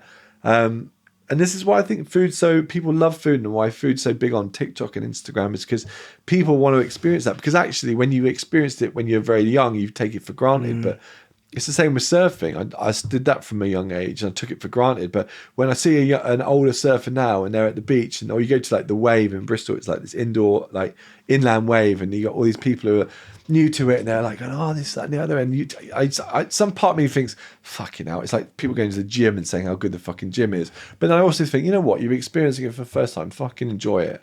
It's like your body. It's like a ride, you know. It's like the Bill Hicks line, you know. Fucking. The what you said there about the food is like what's really interesting, Jack, is the food. You don't necessarily remember the food. You remember the ideas, and it's like almost the food's the magnet, and food punctuates things. Yeah. I listened to a podcast with Jimmy Carr the other day, and he said a great quote, which is, "You can't smell the roses from a galloping horse," which is basically like we're all fucking moving so fast. But what he says is people don't want more time in life. We think we want more time. We actually want more unique experiences, because that slows things down. It's when you're not doing the same train to London, that time goes like that. But if you do lots of different things, and I think with this food, if you can go and find whether it's a unique experience, you know, eating blood larb under a bridge in fucking Thailand, Bangkok. So we'll wrap this up in a sec, mate. There's a few things. What's the craziest kind of place you've been, like, because it's almost like your dad was doing the Bourdain thing before that was the Bourdain thing. Yeah. What's the craziest place you've been to, do you think? Japan, like when I was in Japan, this was 2007, like I found that quite crazy. That was because I was working out there, and like I was in a stage, and I didn't really have like any frame of reference. And like, you know, when you've been to a lot of Asian cities like Hong Kong and Bangkok, Singapore, wherever, like you speak English, it's like you can always get by. But out there, it's like, you know, like it was full on, and like and everywhere you go, it's like that. What in Lost in Translation, the Bill Murray character is getting that kind of like, you just feel punch drunk everywhere you go. But the food was unbelievable. Like as in like I think Japanese like flavors and the way that they understand taste and textures and the fish and everything like that. For me, it was like the craziest place. It's not. I mean, I've been to like, you know, like eating fucking like, you know, fucking tarantulas in Laos and shit. But like that's not for me. It was more about me as a chef just being there. Like that. This would what it'd be like to be dropped somewhere you don't speak the language. You've got your chef knives, you've got your chef whites, you've got a place to go and work, and you've got no frame reference, and you lose your fucking passport on the way in because you're pissed off the plane. And they handed my passport came back to me, and I went and worked at this place, and you know what? It was just a really like, yeah, it's just like full on like crazy, dreamlike, you know. And like I have never really experienced that before, because I've always sort of been able to like get like, you know, I've been to a lot of places, and I kind of, but there. I was just like, it was just me and this completely amazing city with unbelievable food. And every day I was just like, I need to try something different. And but I was totally self-guided. There was no internet. I mean, there was the internet, it was 2006, but like, there was no like, you know, it was like, you know, a lot of kind of like sitting in an internet cafe and we're like, what the fuck is ramen, or what the, you know, where's sushi, where's Skiji Fish Market, you know. I ended up going down to Skiji Fish Market in a fucking TVR like at 4 a.m. I hadn't been to sleep, and it was like brilliant. So yeah, like that was, for me, was like the place that just blew my mind. And I've been back a few times since, and it's always the same. You know, you can probably get by a bit better like with it, like, you know, with translating and stuff nowadays, but like, yeah, I loved it. What did you learn from the kitchen? Because I don't understand how you'd speak. How did they kind of... Oh, no, the guy was Australian, actually. Yeah, it wasn't like a Japanese kitchen. It was just like a bar and grill. But I was in Tetsuya's, and they sent me out there like just for like I went to Japan in 2019 for the World Cup, for the Rugby World Cup. It was like unreal. Yeah, like the fact that each place has its own like unique specialisms. You go to the katsu place. Yeah. Final thing, mate. So I asked this to all guests who've got kids, but like, what's one kind of piece of advice that Rick's taught you that you think you'll pass on to your kids? So he taught me how to cut bread. Yeah, sliced bread. He didn't really teach me a lot when we were younger. But I was doing my GCSE revision, and he'd been out for a couple of. He'd had a few shandies and come back like, and he was making himself a sandwich, and he was like, "Lad," no, he never calls me lad. And then he's like, "I'm going to teach you how to cut bread." I'm like, "Fucking hell!" I'm 15. Do you know what I mean? I know how to cut bread. I'm probably fucking stoned at the time. And then he was just like, "Right." He goes, and he showed me how to cut bread, and he was like, the sawing motion, and I was like. Actually, it's a really fucking good way of cutting bread, honestly. Like long strokes like that. But so that's the only thing it actually ever officially taught me. But I think the one piece of advice I'd give is like, it's like don't necessarily like is when you go to a country, like when you travel with the idea of eating, like travel with food in mind and understand what their local dish is, what their favorite dish is, because you can talk to, so say babi galung in Indonesia. When I went to Indonesia, Dad's like, babi galung. Like at first I went, What's babi galung? It's like a small suckling roast baby pig that it's like their roast dinner, right? So it'd be like coming to England and be like fish and chips or roast dinner, right? So you go to Indonesia and you sit there and you're talking to somebody or in a taxi or in any situation, and any time you feel, and you go travel around the world, you might feel a little bit like, I don't know, I'm not sure about the area. I'm like, in a taxi, you start going for a bit of a dodgy area, start talking about food. People will always talk about food. So my piece of advice to them is learn about the local food, because you're never going to learn the local language, but food's a universal language. Jack, mate, thank you so much. I've absolutely loved that. It's as I said, beautiful kind of to come down here, understand these stories, the depth behind it. I had a gorgeous meal at the restaurant on Sunday. So, mate, thank you so much. Get yourself into Mayday today and have a few jars. Stay the night, and you'll. Tonight's a beautiful time to be in Padstow. So, I'm thanks definitely for that, gonna do it, mate.